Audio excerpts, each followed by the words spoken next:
മഹാന്മാരായ സ്വഹാബാക്കളൊക്കെ ഇരിക്കുന്ന ഒരു സദസ്സിലേക്ക് വെളുത്ത വസ്ത്രധാരി, ശുഭ്രവസ്ത്രധാരി, മാ അലൈഹി അസറു സഫരി, യാത്രയുടെ ഒരു അടയാളം പോലുമില്ലാത്ത ഒരു യാത്രക്കാരൻ. പൊടിപടലങ്ങൾ ശരീരത്തിലില്ല, വിയർപ്പ് തുള്ളികളില്ല, മുടി ജട കുത്തിയിട്ടില്ല. നല്ലൊരു ഫ്രഷായ ഒരു ജെന്റിൽമാൻ നബിച്ചങ്ങളുടെ മുമ്പിൽ വന്നിട്ട് നബിച്ചങ്ങളുടെ മുട്ടിനോട് നബിച്ചങ്ങളുടെ മുട്ടിലേക്ക് മുട്ട് ചേർത്തിരുന്നു കൊണ്ട് നബിച്ചങ്ങളോട് ചോദിച്ചു, യാ മുഹമ്മദ് അഖ്ബിർനി അനിസ്സാ, മുഹമ്മദേ ഖിയാമത്ത് നാൾ എപ്പോഴാണെന്ന് പറഞ്ഞു തരണം, ലോകാവസാനം എപ്പോഴാണ് സംഭവിക്കുക എന്ന് പറഞ്ഞു തരണം എന്ന് പറയുകയുണ്ടായി. അപ്പൊ നബിച്ചങ്ങൾ പറഞ്ഞ മറുപടി, മൽ മസ്ഊലു അൻഹാ ബിഅഅലമ മിനസ്സാഇൽ, നിങ്ങളെക്കാളും കൂടുതൽ ആ ഒരു വിഷയത്തിൽ എനിക്കറിവില്ല എന്ന്. സ്വഹാബാക്കൾ അത്ഭുതപ്പെട്ടു പോയിട്ടുണ്ട്. നബിച്ചങ്ങൾ പറയാണ്, നിങ്ങളെക്കാളും കൂടുതൽ ആ വിവരത്തിൽ എനിക്ക് വിവരമില്ല, എന്നെക്കാൾ കൂടുതൽ നിങ്ങൾക്കാണ് ആ വിഷയത്തിൽ അറിയുക എന്ന്. അപ്പൊ നബിച്ചങ്ങൾക്ക് ലോകാവസാനം എപ്പോഴാണ് എന്നൊരു വ്യക്തമായ വിവരണം അല്ലാഹുവിന്റെ ഹബീബ് നമ്മൾക്ക് ആർക്കും നൽകിയിട്ടില്ല. നബിത്തങ്ങൾ പറഞ്ഞു, ഇദാ ഖാമത്തിൽ ഖിയാമ, ലോകാവസാനം സംഭവിച്ചു, നിങ്ങളുടെ കൈകളിൽ ഒരു ചെടിയുണ്ട് എങ്കിൽ, അപ്പൊ ഇന്ന് ലോകാവസാനം സംഭവിക്കുകയാണ്, നിങ്ങളുടെ കൈകളിൽ ഒരു ചെടിയുണ്ട് എങ്കിൽ ആ ചെടിയെ നിങ്ങൾ നട്ടു വളർത്തണം എന്നാണ് നബിത്തങ്ങൾ പറഞ്ഞത്. ലോകാവസാനമല്ലേ, ഇനി എന്തിനാ ഈ ചെടി? ആർക്കാ ഈ ചെടി കൊണ്ട് എന്ത് പ്രയോജനമാണ്? ഇത് നട്ടു വളർത്തേണ്ട ആവശ്യം എന്താ? നിങ്ങളുടെ വീട്ടിലുള്ള തെങ്ങുകൾക്ക് വെള്ളം പിടിക്കണം, മൃഗങ്ങൾക്ക് ഭക്ഷണം കൊടുക്കണം, നിങ്ങളുടെ ബിസിനസ്സുകൾ നിങ്ങൾ ചെയ്യണം. ലോകാവസാനം എന്ന് പറഞ്ഞ് നിങ്ങൾ എല്ലാ കാര്യങ്ങളിൽ നിന്നും മാറി നിൽക്കരുത് എന്നൊരു സന്ദേശമാണ് അള്ളാഹുവിന്റെ ഹബീബായ റസൂലുള്ളാഹി തങ്ങൾ നമ്മൾക്ക് നൽകുന്നത്. അഥവാ ലോകാവസാനം എന്ന് വിചാരിച്ച് നിങ്ങൾ ഒന്നിൽ നിന്നും പിന്മാറരുത്, നിങ്ങളുടെ പ്രവർത്തനങ്ങളൊക്കെ നിങ്ങൾ ചെയ്യണം. നമ്മൾക്കൊരു ശുഭാപ്തി വിശ്വാസവും മുന്നേറാനുള്ള ധൈര്യവും നിങ്ങൾ ഒതുങ്ങിക്കൂടരുത് എന്നൊരു സന്ദേശവും ഈ മഹത്തായ ഹദീസിലൂടെ അല്ലാഹുവിന്റെ ഹബീബ് സല്ലല്ലാഹു അലൈഹി വസല്ലം പഠിപ്പിച്ചു തരികയാണ്. അപ്പൊ നമ്മുടെ മുമ്പിലുള്ള ലക്ഷ്യം ഖിയാമത്ത് നാൾ ഇന്നായാലും ഇനി നാളെ ആയാലും ഇനി ഒരുപാട് വർഷങ്ങൾക്കപ്പുറത്തായാലും അതിന്റെ ഡേറ്റുകളെ കുറിച്ചോ അതിന്റെ സമയത്തെക്കുറിച്ചോ നമ്മൾ അന്വേഷിക്കേണ്ട ആവശ്യമില്ല. ഇനി നാളെയാണെന്ന് പറഞ്ഞാൽ നമ്മൾ പേടിക്കേണ്ട ആവശ്യമില്ല. അള്ളാഹുവിന്റെ ഹബീബിനോട് ആ യാത്രക്കാരൻ അടുത്ത ചോദ്യം ചോദിച്ചു, എന്നാൽ അഖ്ബിർനി അൻ അമാറാതിഹാ, നബിയേ ഖിയാമത്ത് നാളിന്റെ അടയാളങ്ങളെ കുറിച്ച് എനിക്ക് പറഞ്ഞു തരുമോ നബിയേ? ഖിയാമത്ത് നാൾ എപ്പോഴാണെന്ന് നിങ്ങൾ പറഞ്ഞു തന്നില്ല, എന്നാൽ ഖിയാമത്ത് നാളിന്റെ അടയാളങ്ങളെ കുറിച്ച് നിങ്ങൾ എനിക്ക് പറഞ്ഞു തരണമെന്ന് റസൂലുള്ളാഹി സ്വല്ലല്ലാഹു അലൈഹി വസല്ലമ തങ്ങളോട് പറഞ്ഞപ്പോൾ നബി തങ്ങൾ പറഞ്ഞു, അൻതലിദൽ അമതു റബ്ബതഹാ, അൻതലിദൽ അമതു റബ്ബതഹാ. അതിനർത്ഥം അടിമസ്ത്രീ ഉടമയെ പ്രസവിക്കൽ, അടിമസ്ത്രീ ഉടമയെ പ്രസവിക്കൽ, മുതലാളിയെ തൊഴിലാളി പ്രസവിക്കുക. അതവർ അടിമ വീട്ടിലുണ്ടെങ്കിൽ അടിമ പ്രസവിക്കുന്ന മക്കള് മുതലാളിയാവുക. അതിന്റെ അർത്ഥം മാതാപിതാക്കളെ നിയന്ത്രിക്കുന്ന മക്കൾ ഉണ്ടാവുക എന്നുള്ളതാണ്. മാതാപിതാക്കളെ പേടിയില്ലാത്ത മക്കൾ ഉണ്ടാകുന്നത്. വേറൊരു ഹദീസിൽ മഹാനായ അബ്ദുല്ലാഹി ഇബ്നു മസ്ഊദ് തങ്ങൾ ചോദിക്കുന്നുണ്ട്, നബിയേ ഹൽ മിൻ അലമിൻ തുഅറഫു ബിഹി സ്സാഅ, ഖിയാമത്ത് നാൾ എപ്പോഴാണെന്ന് അറിയപ്പെടുന്ന വല്ല അടയാളങ്ങളുണ്ടോ നബിയേ? ഹൽ മിൻ അലമിൻ തുഅറഫു ബിഹി സ്സാഅ, അന്ത്യനാൾ എപ്പോഴാണെന്ന് അറിയുന്ന വല്ല അടയാളങ്ങളും വല്ല സൂചനകളും ഉണ്ടോ എന്ന് അള്ളാഹുവിന്റെ ഹബീബിനോട് മഹാനായ അബ്ദുല്ലാഹി ഇബ്നു മസ്ഊദ് തങ്ങൾ ചോദിക്കുന്നുണ്ട്. ആ സമയത്താണ് റസൂലുള്ളാഹി സ്വല്ലല്ലാഹു അലൈഹി വസല്ലമ തങ്ങൾ പറഞ്ഞത്, നഅം ഇബ്നു മസ്ഊദ്, അതെ, ഇന്ന മിൻ അലാമിസ് സാഅതി വഅശ്റാതിഹാ അൻ തകൂനൽ വലദു ഗൈളാ. വാശി പിടിക്കുന്ന ദുർവാശിക്കാരായ മാതാപിതാക്കളെ നിയന്ത്രിക്കുന്ന മക്കൾ ഉണ്ടാകുന്നത് ഖിയാമത്ത് നാളിന്റെ അടയാളമാണെന്ന് അല്ലാഹുവിന്റെ ഹബീബായ റസൂലുള്ളാഹി സ്വല്ലല്ലാഹു അലൈഹി വസല്ലമ തങ്ങൾ മഹാനായ ഇബ്നു മസ്ഊദ് റളിയല്ലാഹു അൻഹുവിനോട് പറഞ്ഞു കൊടുക്കുകയാണ്. അപ്പൊ ഒരു മാതാപിതാക്കൾക്ക് മക്കളെ നിയന്ത്രിക്കാൻ കഴിയുന്നില്ലെങ്കിൽ അത് ലോകാവസാനത്തിന്റെ ലക്ഷണമാണ് എന്ന് നമ്മളൊക്കെ മനസ്സിലാക്കുക. ഇന്ന് പല വാദകളിലും എവിടെ പോയാലും എല്ലാവരും അത് പറയുന്നത് എന്താ പറയാ, എല്ലാ സ്ഥലത്ത് പോയാലും നമ്മൾ വിഷയം കൊടുക്കുന്നതിന് പകരം സംഘാടകരാണ് വിഷയം കൊടുക്കുന്നതെങ്കിൽ, ഒന്ന് സൈബർ ലോകം, രണ്ട് യുവാക്കളും ധാർമ്മിക ബോധവും. എല്ലാവർക്കും പറയാനുള്ളത് ചെറുപ്പക്കാരികളെ നന്നായിട്ട് പറയണം. ഇത്ര കാലമായി പറയാൻ തുടങ്ങിയിട്ട് എന്തെങ്കിലും മാറ്റങ്ങൾ ഉണ്ടായോ? ചെറുപ്പക്കാരികളും പറയാൻ തുടങ്ങിയിട്ട് എത്ര കാലമായി? എന്തെങ്കിലും മാറ്റം ഉണ്ടാ? ഇനിയൊരു മാറ്റം വരുത്താൻ തീരുമാനിച്ചിരിക്കുകയാണ് ഞാൻ. മാതാപിതാക്കൾ അങ്ങോട്ട് നന്നായിട്ട് പറയണം. ചെറുപ്പക്കാരൊന്നും പറയുന്നില്ല. നന്നായി മാതാപിതാക്കളെ പറയാം, എന്നാ നന്നായിക്കോളും, നാടും നന്നാവും, എല്ലാം നന്നാവും. മാതാപിതാക്കളെ പറയാൻ തുടങ്ങിയ ഈ ചെറുപ്പക്കാരികളൊക്കെ പറയുന്നത് നിർത്തി നന്നായി കൊടുക്കേണ്ട രീതിയിൽ മാതാപിതാക്കൾക്ക് നല്ല 4 ഇടി കൊടുത്താൽ എല്ലാം ശരിയാവും, പ്രശ്നങ്ങളൊക്കെ ശരിയാവും. അടിക്കാൻ കഴിയുന്ന നല്ല അടി കൊടുക്കണം. മക്കൾക്കല്ല കൊടുക്കേണ്ട മാതാപിതാക്കൾക്കാണ്. സ്വന്തം മക്കളെ നിയന്ത്രിക്കാനും സ്വന്തം മക്കളെ നിയന്ത്രണത്തിൽ ഇസ്ലാം വരച്ച ആ ഒരു ബൗണ്ടറിയുടെ ആ ഒരു നിയന്ത്രണത്തിന്റെ പരിധിയിൽ കൊണ്ടുവരാനും കഴിയുന്നില്ലെങ്കിൽ പിന്നെ മാതാപിതാക്കളാണ് എന്ന് പറഞ്ഞ് നടക്കാൻ പാടില്ല. അതിന് കഴിയോ? മക്കളെ നോക്കാൻ കഴിയുമെങ്കിൽ മാത്രം കല്യാണം കഴിച്ചാൽ മതി. മക്കളെ നോക്കാൻ കഴിയുമെങ്കിൽ മാത്രം കല്യാണം കഴിച്ചാൽ മതി. അല്ലെങ്കിൽ കല്യാണം വരെ കഴിക്കരുത്. ഉസ്താദുമാരെ കൊണ്ട് ചെറുപ്പക്കാരെയും കുറെ ചെറുപ്പക്കാരികളും പറയിപ്പിച്ചിട്ട് ഇവിടെ എന്താ ഉണ്ടായത്? ഇത് നല്ല രീതിയിൽ ജീവിക്കാൻ നമ്മൾക്ക് ശ്രമിക്കുന്നു എന്നുവെച്ചാൽ ഞാൻ വരും മലക്കായത് കൊണ്ടോ ഞാൻ വരും നല്ല ആളായത് കൊണ്ടോ എന്നാണ് നിങ്ങൾ തെറ്റിദ്ധരിക്കരുത്. പക്ഷേ നമ്മളുടെ ഭാഗത്ത് അധ്വാനം വേണം. നമ്മുടെ ഭാര്യ, നമ്മുടെ മക്കൾ നന്നാവാൻ. ഇസ്ലാം എന്ന് പറയുന്നത് മുഴുവനും ദിക്റിലാണ്. അത് നിങ്ങൾ ആദ്യം മനസ്സിലാക്കുക. ഇസ്ലാം എന്ന് പറയുന്നത് മുഴുവനും ദിക്റിലാണ്. ദിക്റില്ലാത്ത മേഖലകൾ ഇസ്ലാമിലില്ല എന്ന് നിങ്ങൾക്കിപ്പോ മനസ്സിലാക്കാം. ഇസ്ലാമിന്റെ ഓരോ മൂവ്മെന്റ്സും ഓരോ നീക്കുപോക്കുകളും ദിക്റിൽ അധിഷ്ഠിതമായതാണ്. ദിക്റില്ലാത്ത മേഖലകൾ ഇസ്ലാമിലില്ല.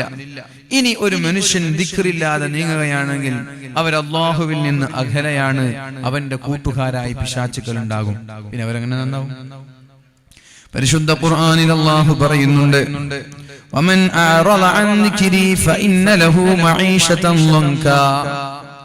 ആരാണോ എന്റെ ദിക്റിൽ നിന്ന് മാറി നിൽക്കുന്നത്, വമൻ അറള അൻ ദിക്രി ഫഇന്ന ലഹു മഈശതൻ ലൻകാ, അവർക്ക് ഞാൻ നൽകുന്നത് വളരെ ഭാരമേറിയ കുടുസുള്ള ജീവിതമാണ്, ടെൻഷൻ നിറഞ്ഞ ജീവിതമാണ് എന്നാണ് അല്ലാഹു പറയുന്നത്. വമൻ അറള, മാറി നിന്നാൽ, അവഗണിച്ചാൽ, അൻ ദിക്രി, എന്റെ ദിക്റിൽ നിന്ന് മാറി നിന്നാൽ. എന്താണ് എന്റെ ദിക്ർ എന്ന് ഞാൻ ശേഷം പറഞ്ഞത്. ഈ എന്റെ ദിക്ർ എന്ന് പറഞ്ഞില്ലേ, എന്റെ ദിക്റിൽ നിന്നൊരാൾ മാറി നിന്നാൽ അവർക്ക് കിട്ടുന്ന ശിക്ഷ എന്താ? ഫഇന്ന ലഹു മഈശതൻ ലൻകാ, കൺജസ്റ്റഡ് ആയ ജീവിതം, കുടുസായ ജീവിതം. ജീവിതത്തിൽ സമാധാനം ഉണ്ടാവില്ല. മക്കളെ ഓർത്ത് എപ്പോഴും ടെൻഷൻ.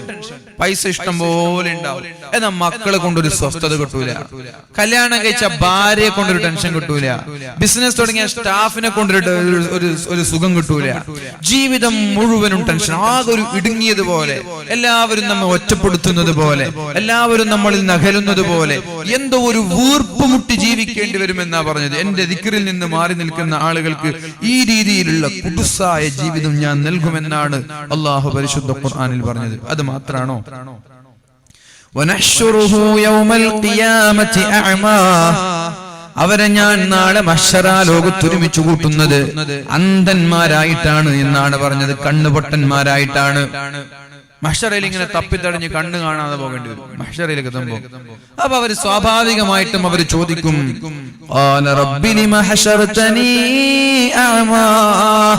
അല്ലാഹുവേ എന്തിനാണ് എന്നെ കണ്ണ് പൊട്ടനാക്കിയത്, എന്തിനാണ് എന്നെ അന്ധനാക്കിയത്? എനിക്ക് നീ കാഴ്ച ശക്തി തന്നിട്ടുണ്ടല്ലോ ദുനിയാവിൽ കണ്ണിന് കാഴ്ച ശക്തി തന്ന നീ എന്തേ എന്നെ കണ്ണ് പൊട്ടനാക്കി അന്ധനാക്കി മാറ്റിയത് എന്ന് അള്ളാഹുവിനോട് മഹ്ശറയിൽ വെച്ച് അവർ ചോദിക്കുമെന്നാണ്. അപ്പോഴാണ് അള്ളാഹു പറയുന്നത്, ഖാല കദാലിക അതത്ക ആയാതുനാ ഫനസീതഹാ, നിനക്ക് എന്റെ ദൃഷ്ടാന്തങ്ങൾ ഒരുപാട് വന്നിട്ടില്ലയോ, വഅലുകൾ ഒരുപാട് കേട്ടിട്ടില്ലയോ? എത്രയോ വഅലുകൾ കേട്ടിട്ടുണ്ട്.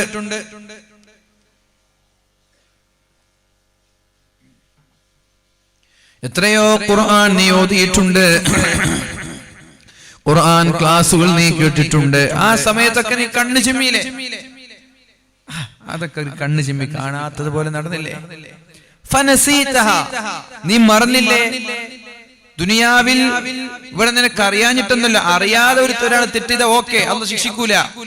അറിയാതെ ഒരു മനുഷ്യൻ തെറ്റ് ചെയ്താൽ പടച്ചോൻ ശിക്ഷിക്കൂല. എന്നാ അറിഞ്ഞിട്ടും ഒരാൾ തെറ്റ് ചെയ്താൽ അള്ളാഹു വെറുതെ വിടൂലല്ലോ. നിനക്കറിയാഞ്ഞിട്ടാണെങ്കിൽ കുഴപ്പമില്ല, നീ അറിഞ്ഞിട്ടും കണ്ണ് ചിമ്മിയില്ലേ? അറിയാത്തതുപോലെ നീ നടന്നില്ലേ? നസീതഹാ, നീ മറന്നില്ലേ? അതുകൊണ്ട് വകദാലികൽ യൗമ തുൻസാ, ഇന്ന് നിന്നെ ഞാൻ മറക്കുകയാണ് എന്നാണ് അല്ലാഹു പറയുന്നത്. എന്താ ഈ വമൻ അഅറദ അൻ ദിക്രി എന്ന് പറഞ്ഞത് എന്താ? ഇനി നിങ്ങൾ ആലോചിക്കണം, ഇസ്ലാമിൽ എല്ലാ സ്ഥലത്തും ദിക്റുകൾ കാണാൻ കഴിയുന്നു. എപ്പോ തുടങ്ങും ഈ ദിക്ർ? എപ്പോ തുടങ്ങും? നിങ്ങൾ നോക്കിക്കോളൂ. ഇസ്ലാമിൽ ദിക്റില്ലാത്ത ഒരു മേഖല നിങ്ങൾക്ക് വേണമെങ്കിൽ എനിക്ക് കാണിച്ചു തരാൻ പറ്റുമെങ്കിൽ കാണിച്ചോ. ഒരു കുട്ടി എങ്ങനെ ഉണ്ടാവാം? കുട്ടി ഉണ്ടാവണമെങ്കിൽ എന്ത് വേണം? കല്യാണം കഴിക്കണം. കല്യാണം കഴിക്കാതെ ഇവിടെ കുട്ടികൾ കുറെ ഉണ്ടാവുന്നുണ്ട്. കല്യാണം കഴിക്കാതെ കുട്ടികൾ ഉണ്ടാവുന്നുണ്ട്. കൗമാരക്കാരികളിൽ ഒരുപാട് ആളുകൾ ഗർഭിണികളാകുന്നുണ്ട്. മാതാപിതാക്കൾ പോലും അറിയാതെ അവർ അബോർഷൻ നടത്തുന്നുണ്ട്. മനസ്സിലായോ? സ്വന്തം മാതാപിതാക്കൾ അറിയാതെ വീട്ടിലെ നമ്മുടെ മക്കൾ ഗർഭിണികളാകുന്നുണ്ട്. മെൻസ്ട്രേഷൻ നിന്നപ്പോ അവർക്ക് ഒരാഴ്ച ഡിലേ ആകുമ്പോ ശാരീരികമായി ബന്ധപ്പെട്ട ആളുകൾക്ക് അറിയാലോ എന്തുകൊണ്ട് ഡിലേ ആയിന്ന്. അല്ലാത്ത ഒരു ഹോസ്പിറ്റലാണിക്കും അല്ലാത്ത ബന്ധപ്പെട്ട ആളുകൾക്ക് അറിയാലോ എന്തുകൊണ്ട് ഇത് ഡിലേ ആയിന്ന്. അപ്പോ ഇത് എനിക്ക് പിടിച്ചിട്ടുണ്ട്, ഇനി ഗുളിക കഴിക്കാതെ വഴിയില്ല എന്ന് പറഞ്ഞ് സ്വന്തം മാതാപിതാക്കൾ അറിയാതെ ഗുളികകൾ കഴിച്ച് അബോർഷൻ നടത്തുന്ന ആളുകളുണ്ട്. അഥവാ സ്വന്തം വീട്ടിലുള്ള ഉമ്മയ്ക്കും ഉപ്പയ്ക്കും അറിയുന്നില്ല വീട്ടിലുള്ള പെൺമക്കൾ ഗർഭിണികളാകുന്നത്, അബോർഷൻ നടത്തുന്നത് അറിയുന്നില്ല. എന്നോട് ഒരു പ്രസക്തനായ ഒരു ഡോക്ടർ പറഞ്ഞൊരു വിഷയമാണ്, കല്യാണം കഴിക്കാത്ത വിദ്യാർത്ഥിനികളൊക്കെ അബോർഷൻ നടത്താൻ വേണ്ടിയിട്ട് ഹോസ്പിറ്റലിൽ വരുന്നുണ്ട്, വ്യാധിൽ പറയണമെന്ന്. സ്പെഷ്യൽ ക്ലാസ്സിനാണെന്ന് പറഞ്ഞിട്ട് എല്ലാ ഞായറാഴ്ചയും പോകുന്നില്ലേ? രാവിലെ ബാഗ് എടുത്തിട്ട് പോകുന്നില്ലേ? തിരിച്ചു വരുന്നത് എപ്പോഴാ? വൈകുന്നേരം 5 മണിക്കാണ്. എല്ലാരും കുറിച്ചല്ല ഞാൻ ഈ പറയുന്നത് കേട്ടോ. എല്ലാരും മേലെ ചുമത്തണ്ട. കുറച്ച് ആളുകൾ രാവിലെ പോകും, ഞായറാഴ്ച സ്പെഷ്യൽ ക്ലാസ് ആണെന്ന് പറയും. ഉമ്മ സ്കൂളിൽ വിളിച്ചു നോക്കിയിട്ടുണ്ടാവില്ല, ഏത് വിഷയം മോളെ ഇന്ന് ഏത് വിഷയ സ്പെഷ്യൽ ക്ലാസ്, ഏത് ടീച്ചറാ എടുക്കുന്നത്? ആ നമ്പർ ഒന്ന് തന്നെ മാഷിന്റെ, ഞാൻ വിളിച്ചോക്കട്ടെ. നമ്പർ കൊടുത്തു, മാഷിനെ വിളിച്ചു. സ്കൂളുണ്ടോ? ഇല്ലല്ലോ, ഇന്ന് ക്ലാസ് ഒന്നും ഇല്ലല്ലോ. പിടിച്ച് ഉള്ളിലേക്ക് വിളിച്ചിടും. നേരെ മറിച്ച് വിളിച്ചില്ലെങ്കിലോ ക്ലാസ് ഉണ്ട് എന്ന് പറഞ്ഞിട്ട് പോകും. ക്ലാസ്സിലേക്കൊന്നും എത്തൂല. വേറെ എവിടെയെങ്കിലും വെള്ളരിക്കുണ്ട് ഇവിടെ അടുത്ത അവിടെ എന്തും കൊണ്ടോ? പാർക്കൊന്നും ഉണ്ടോ? ചെമ്പല്ലിക്കുണ്ട്, വെള്ളരിക്കുണ്ട്, എന്തൊക്കെയുണ്ട് കുറെ പാർക്കുകളും ബീച്ചിലൊക്കെ. റമദാൻ മാസത്തിൽ പോലും ബീച്ചുകളിൽ മുസ്ലിം പെൺകുട്ടികളൊക്കെ പോകാറുണ്ട്. ആരെ കണ്ടവന്റെ കൂടെ റമദാൻ മാസത്തിൽ വരെ അവർക്ക് ഇറങ്ങുന്നത് സ്പെഷ്യൽ ക്ലാസ് ആണെന്ന് പറഞ്ഞിട്ടാണ്. ഇനി സ്പെഷ്യൽ ക്ലാസ് തന്നെ വേണമെന്നില്ല. എല്ലാ ദിവസവും 5 ദിവസവും സ്കൂൾ ഉണ്ടെങ്കിൽ ഒരു ദിവസം കട്ടാക്കിയാൽ മതി. ഒരു ദിവസം കട്ട് ചെയ്യും. ഒരു ബുധനാഴ്ച പറഞ്ഞതുപോലെ എവിടെയെങ്കിലും കറങ്ങാൻ പോകും. വൈകുന്നേരം കൃത്യം വീട്ടിലേക്ക് എത്തും. ഉമ്മ വിചാരിച്ചു പെണ്ണ് സ്കൂളിലൊക്കെ പോയി വന്നതാണ്. പിറ്റേ ദിവസം അധ്യാപകൻ ചോദിക്കും, ക്ലാസ് ടീച്ചർ ചോദിക്കും, എന്താ ഇന്നലെ വരാത്തത്? അതെന്റെ ഉമ്മ മരിച്ചു എന്ന് പറയും. ഉമ്മ മരിച്ചു പറഞ്ഞാൽ കുറച്ച് ഓവറെ വേഗം പിടിക്കും. അതുകൊണ്ട് കുറച്ച് ഉപ്പുപ്പ മരിച്ചെന്നോ അല്ലെങ്കിൽ തലവേദന, പല്ല് വേദന എന്തെങ്കിലും പറഞ്ഞ് ഒപ്പിക്കും.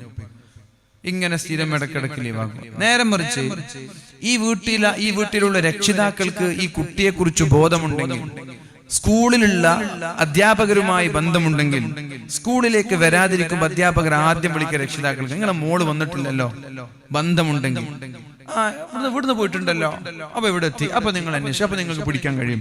ഇത് ഒരു ബന്ധവുമില്ല സ്കൂളായിട്ട്, ഒരു ബന്ധവുമില്ല അധ്യാപകരായിട്ട്. ഇങ്ങനെ കന്നുകാലികളെ വിടുന്ന പോലെ വിടന്നെ, രാവിലെ വിടാ വൈകുന്നേരം വരാ, രാവിലെ വിടാ വൈകുന്നേരം വരാ. ഇനി സ്പെഷ്യൽ ക്ലാസ് ഉണ്ടെന്ന് പറഞ്ഞാൽ ഞായറാഴ്ച വിടാം. പെരുന്നാളിന് പോലും സ്പെഷ്യൽ ക്ലാസ് എടുത്ത് ബാഗ് എടുത്ത് ഇറങ്ങുന്ന ആളുകളാണ്. പെരുന്നാളിന് പോലും നിങ്ങൾ റോഡിൽ ഒന്ന് ഇറങ്ങി നോക്ക്, റോഡിൽ ഇറങ്ങി നോക്ക്. രാവിലെ 6 മണി മുതൽ ഉണ്ടാവും ബാഗും പിടിച്ചിട്ട് ഇങ്ങനെ പോകുന്നത്. രാവിലെ 6 മണി മുതൽ രാത്രി 8 മണി വരെ റോഡിലുണ്ടാവും ബാഗും പിടിച്ച് ആൺകുട്ടികളും പെൺകുട്ടികളും. അതിൽ സെക്കൻഡ് സാറ്റർഡേ ഉണ്ടാവും, സൺഡേ ഉണ്ടാവും.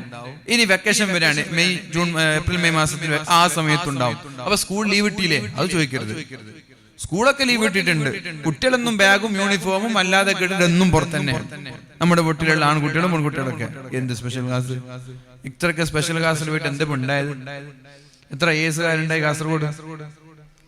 എത്ര ഏസുകാരുണ്ടായി? ഒന്നുണ്ടോ? ഇങ്ങനെ സ്പെഷ്യൽ ക്ലാസ് SSLCയും +2 എന്നൊക്കെ പറഞ്ഞ് സ്പെഷ്യൽ ക്ലാസ് സൺഡേയും ഞായറാഴ്ചയും രാത്രിയും പോയിട്ട് എന്തുണ്ടാവാനാ? കഴിഞ്ഞ കാഞ്ഞങ്ങാട് ടൗണിൽ ഒരാഴ്ച മുമ്പ് രാത്രി 8:30 മണിക്ക് 10ാം ക്ലാസ് പഠിക്കുന്ന പെൺകുട്ടി, +2 എന്നറിയില്ല, അതായത് സെന്റ് ഓഫിന്റെ കുട്ടികളാണ്, അടിച്ച് പൊളിക്കാൻ. ആൺകുട്ടികളും പെൺകുട്ടികളും 8:30 മണിക്കൊക്കെ ഇങ്ങനെ കാഞ്ഞങ്ങാട് ടൗണിൽ അടിച്ച് പൊളിക്കാൻ.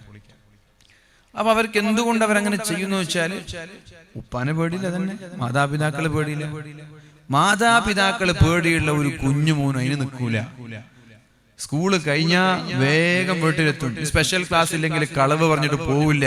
പിടിച്ചാ എന്റെ ഉപ്പ വിടൂല, പിടിച്ചാ എന്റെ ഉമ്മ വിടൂല എന്നുള്ള പേടി ഉണ്ടാവും. പേടിയില്ലേ? പിടിച്ചാലൊന്നും ചെയ്യൂല, പിടിച്ചാലൊന്നും. ഇനി അധ്യാപകന് 4 പൊട്ടിച്ചു എന്ന് വിചാരിക്കാം. അധ്യാപകന് 4 പൊട്ടിച്ചു. ജനങ്ങളും കേരളവും കാസർഗോഡും എല്ലാവരും ഞെട്ടും. അധ്യാപകന് ശിക്ഷനെ അടിച്ചോ? പക്ഷെ മാതാപിതാക്കളുടെ സപ്പോർട്ട് ഉണ്ടെങ്കിലും എന്ത് പേടി അയാൾക്ക്? മാതാപിതാക്കൾ വന്നിട്ട് അധ്യാപകനോട് തിരിച്ചു ദേഷ്യപ്പെടാൻ, നീ ആരുടെ എന്റെ മകനെ പിടിക്കാൻ, എന്റെ മകനെ ദേഷ്യപ്പെടാൻ, എന്റെ മകനെ അടിക്കാൻ നീ ആരാ എന്ന് പറഞ്ഞിട്ട് അധ്യാപകനോട് വീട്ടിലുള്ള രക്ഷിതാക്കൾ ചൂടായാലോ? പിന്നെ ധൈര്യമായില്ലേ? പിന്നെ അധ്യാപകന് മാത്രമാണോ? HM-ന് അടിക്കൂലേ, ഉസ്താദിന് അടിക്കൂലേ, ഖത്തീബിന് അടിക്കൂലേ? വീട്ടിൽ നിന്ന് ധൈര്യം ഉണ്ടെങ്കിൽ. അപ്പൊ ഇവിടുത്തെ വളരെ പ്രധാനപ്പെട്ട വിഷയം എന്ന് പറയുന്നത് വീട്ടിലാണ്, വീട്ടിലുള്ള കാര്യങ്ങളാണ്. മാതാപിതാക്കൾക്ക് ആണത്തം എത്രത്തോളുണ്ട്, ദീനീബോധം എത്രത്തോളുണ്ട്, അതിനനുസരിച്ച് മക്കളിൽ മാറ്റം ഉണ്ടാവും. അവരെന്നെ തെമ്മാടികളായി പോയാൽ മക്കൾ തെത്തമ്മാടികളാവും. അവരെക്കാൾ ഡബിൾ സ്ട്രോങ് ഉള്ള തെമ്മാടികളായിട്ട് മാറും. അപ്പൊ ആദ്യം വാലോറിന് കൊടുക്കൊണ്ടൊക്കെ മാതാപിതാക്കൾക്കാണ്. ഒരല്പം ബോധം കല്യാണം കഴിക്കുന്ന ആണുങ്ങൾക്കും വേണം, പെണ്ണുങ്ങൾക്കും വേണം. എന്റെ മക്കൾ സ്വാലിഹീങ്ങളാകണം എന്നുള്ള ബോധം അള്ളാഹു നന്നാക്കി തരട്ടെ. അപ്പൊ ദിക്ർ എപ്പോഴായി തുടങ്ങാ? എപ്പോഴാ ഒരു ദാമ്പത്യ ജീവിതം തുടങ്ങുന്നത്? എപ്പോഴാ? ഒരാണും പെണ്ണും കല്യാണം കഴിക്കുമ്പോഴാണ്. ഒരു കുടുംബ ജീവിതം എന്ന് പറയുന്നത് വൈവാഹിക ജീവിതത്തിലൂടെ ഉണ്ടാവുക. അപ്പൊ കല്യാണം കഴിക്കുമ്പോഴല്ല ദിക്ർ തുടങ്ങുന്നത്. ദാമ്പത്യ ജീവിതം തുടങ്ങുന്നതിനു മുമ്പേ ഒരു ദിക്റുണ്ട്. ആ ദിക്ർ നിരന്തരമായി ആവർത്തിച്ചു കൊണ്ടിരിക്കണം. ആര്? മക്കള് സ്വാലിഹീങ്ങളാകണം എന്നാഗ്രഹിക്കുന്നവർ. ഏതാണ് ആ ദിക്ർ? ربنا هب لنا من أزواجنا وذرياتنا قرة أعين واجعلنا للمتقين إماما. അല്ലാഹുവേ, ഒരു 18 വയസ്സായ ഒരു ചെറുപ്പക്കാരൻ SSLC പഠിക്കാണ്. 15 വയസ്സായ ഒരു ചെറുപ്പക്കാരൻ SSLC പഠിക്കാൻ. അവനും ഈ ദുആ ചെയ്യണം. അവന് കല്യാണം ആയിട്ടില്ല, ഭാര്യ ആയിട്ടില്ല, കല്യാണം കഴിക്കാനുള്ള പ്രായമായിട്ടില്ല. പക്ഷെ അവനും ദുആ ചെയ്യണം. 15 വയസ്സായിട്ടുള്ളൂ.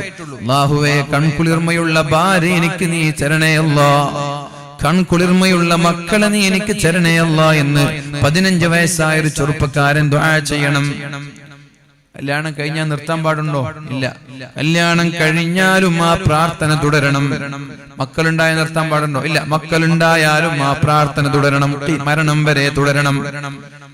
കല്യാണം കഴിയാത്തവർ ആണാണെങ്കിൽ അല്ലാഹുവേ എനിക്ക് നല്ലൊരു ദീനീബോധമുള്ള ഇണയെ തരണമെന്നാണ്.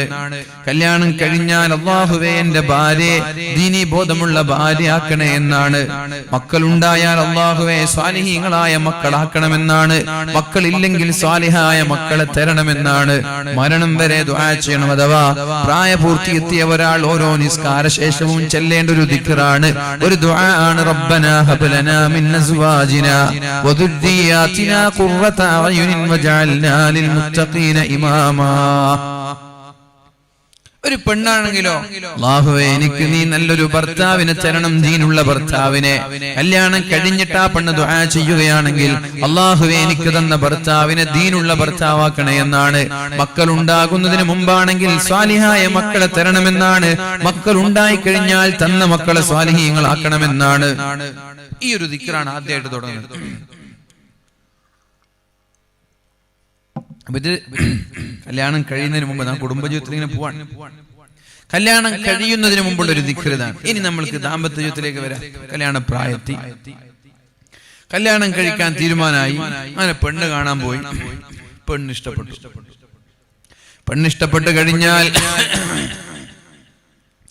പെണ്ണിഷ്ടപ്പെട്ടു കഴിഞ്ഞാൽ നിക്കാഹാണ് ആദ്യമായൊരു ദാമ്പത്യ ജീവിതത്തിലെ ആദ്യത്തെ ഉടമ്പടി എന്ന് പറയുന്നത് നിക്കാഹാണ്. ആ നിക്കാഹ് തന്നെ തുടങ്ങുന്നത് ദിക്റിലൂടെയാണ്. അഊദു ബില്ലാഹി മിനശ് ശൈത്വാനിർ റജീം. ബിസ്മില്ലാഹിർ റഹ്മാനിർ റഹീം. ഉസവ്വിജുക അലാ മാ അമറല്ലാഹു തആല മിൻ ഇംസാകിൻ ബിമഅറൂഫിൻ ഔ തസ്രീഹിൻ ബിഇഹ്സാൻ. അല്ലാഹുവിന്റെ കരാറിൽ നിനക്ക് ഞാൻ വിവാഹം കഴിപ്പിച്ചു തരികയാണ്. കൂടെ നിർത്തുമ്പോൾ മാന്യമായി അന്തസ്സോടുകൂടി നിർത്തണം. കഴിയില്ലേ മാന്യമായി അവളെ പിരിച്ചുവിടണം എന്ന വാക്കോടുകൂടി, എന്ന കരാറോടുകൂടിയാണ് നിനക്ക് ഞാൻ കെട്ടിച്ചു തരുന്നത്. ഞാൻ എന്റെ മകളെ കെട്ടിച്ചു തന്നു.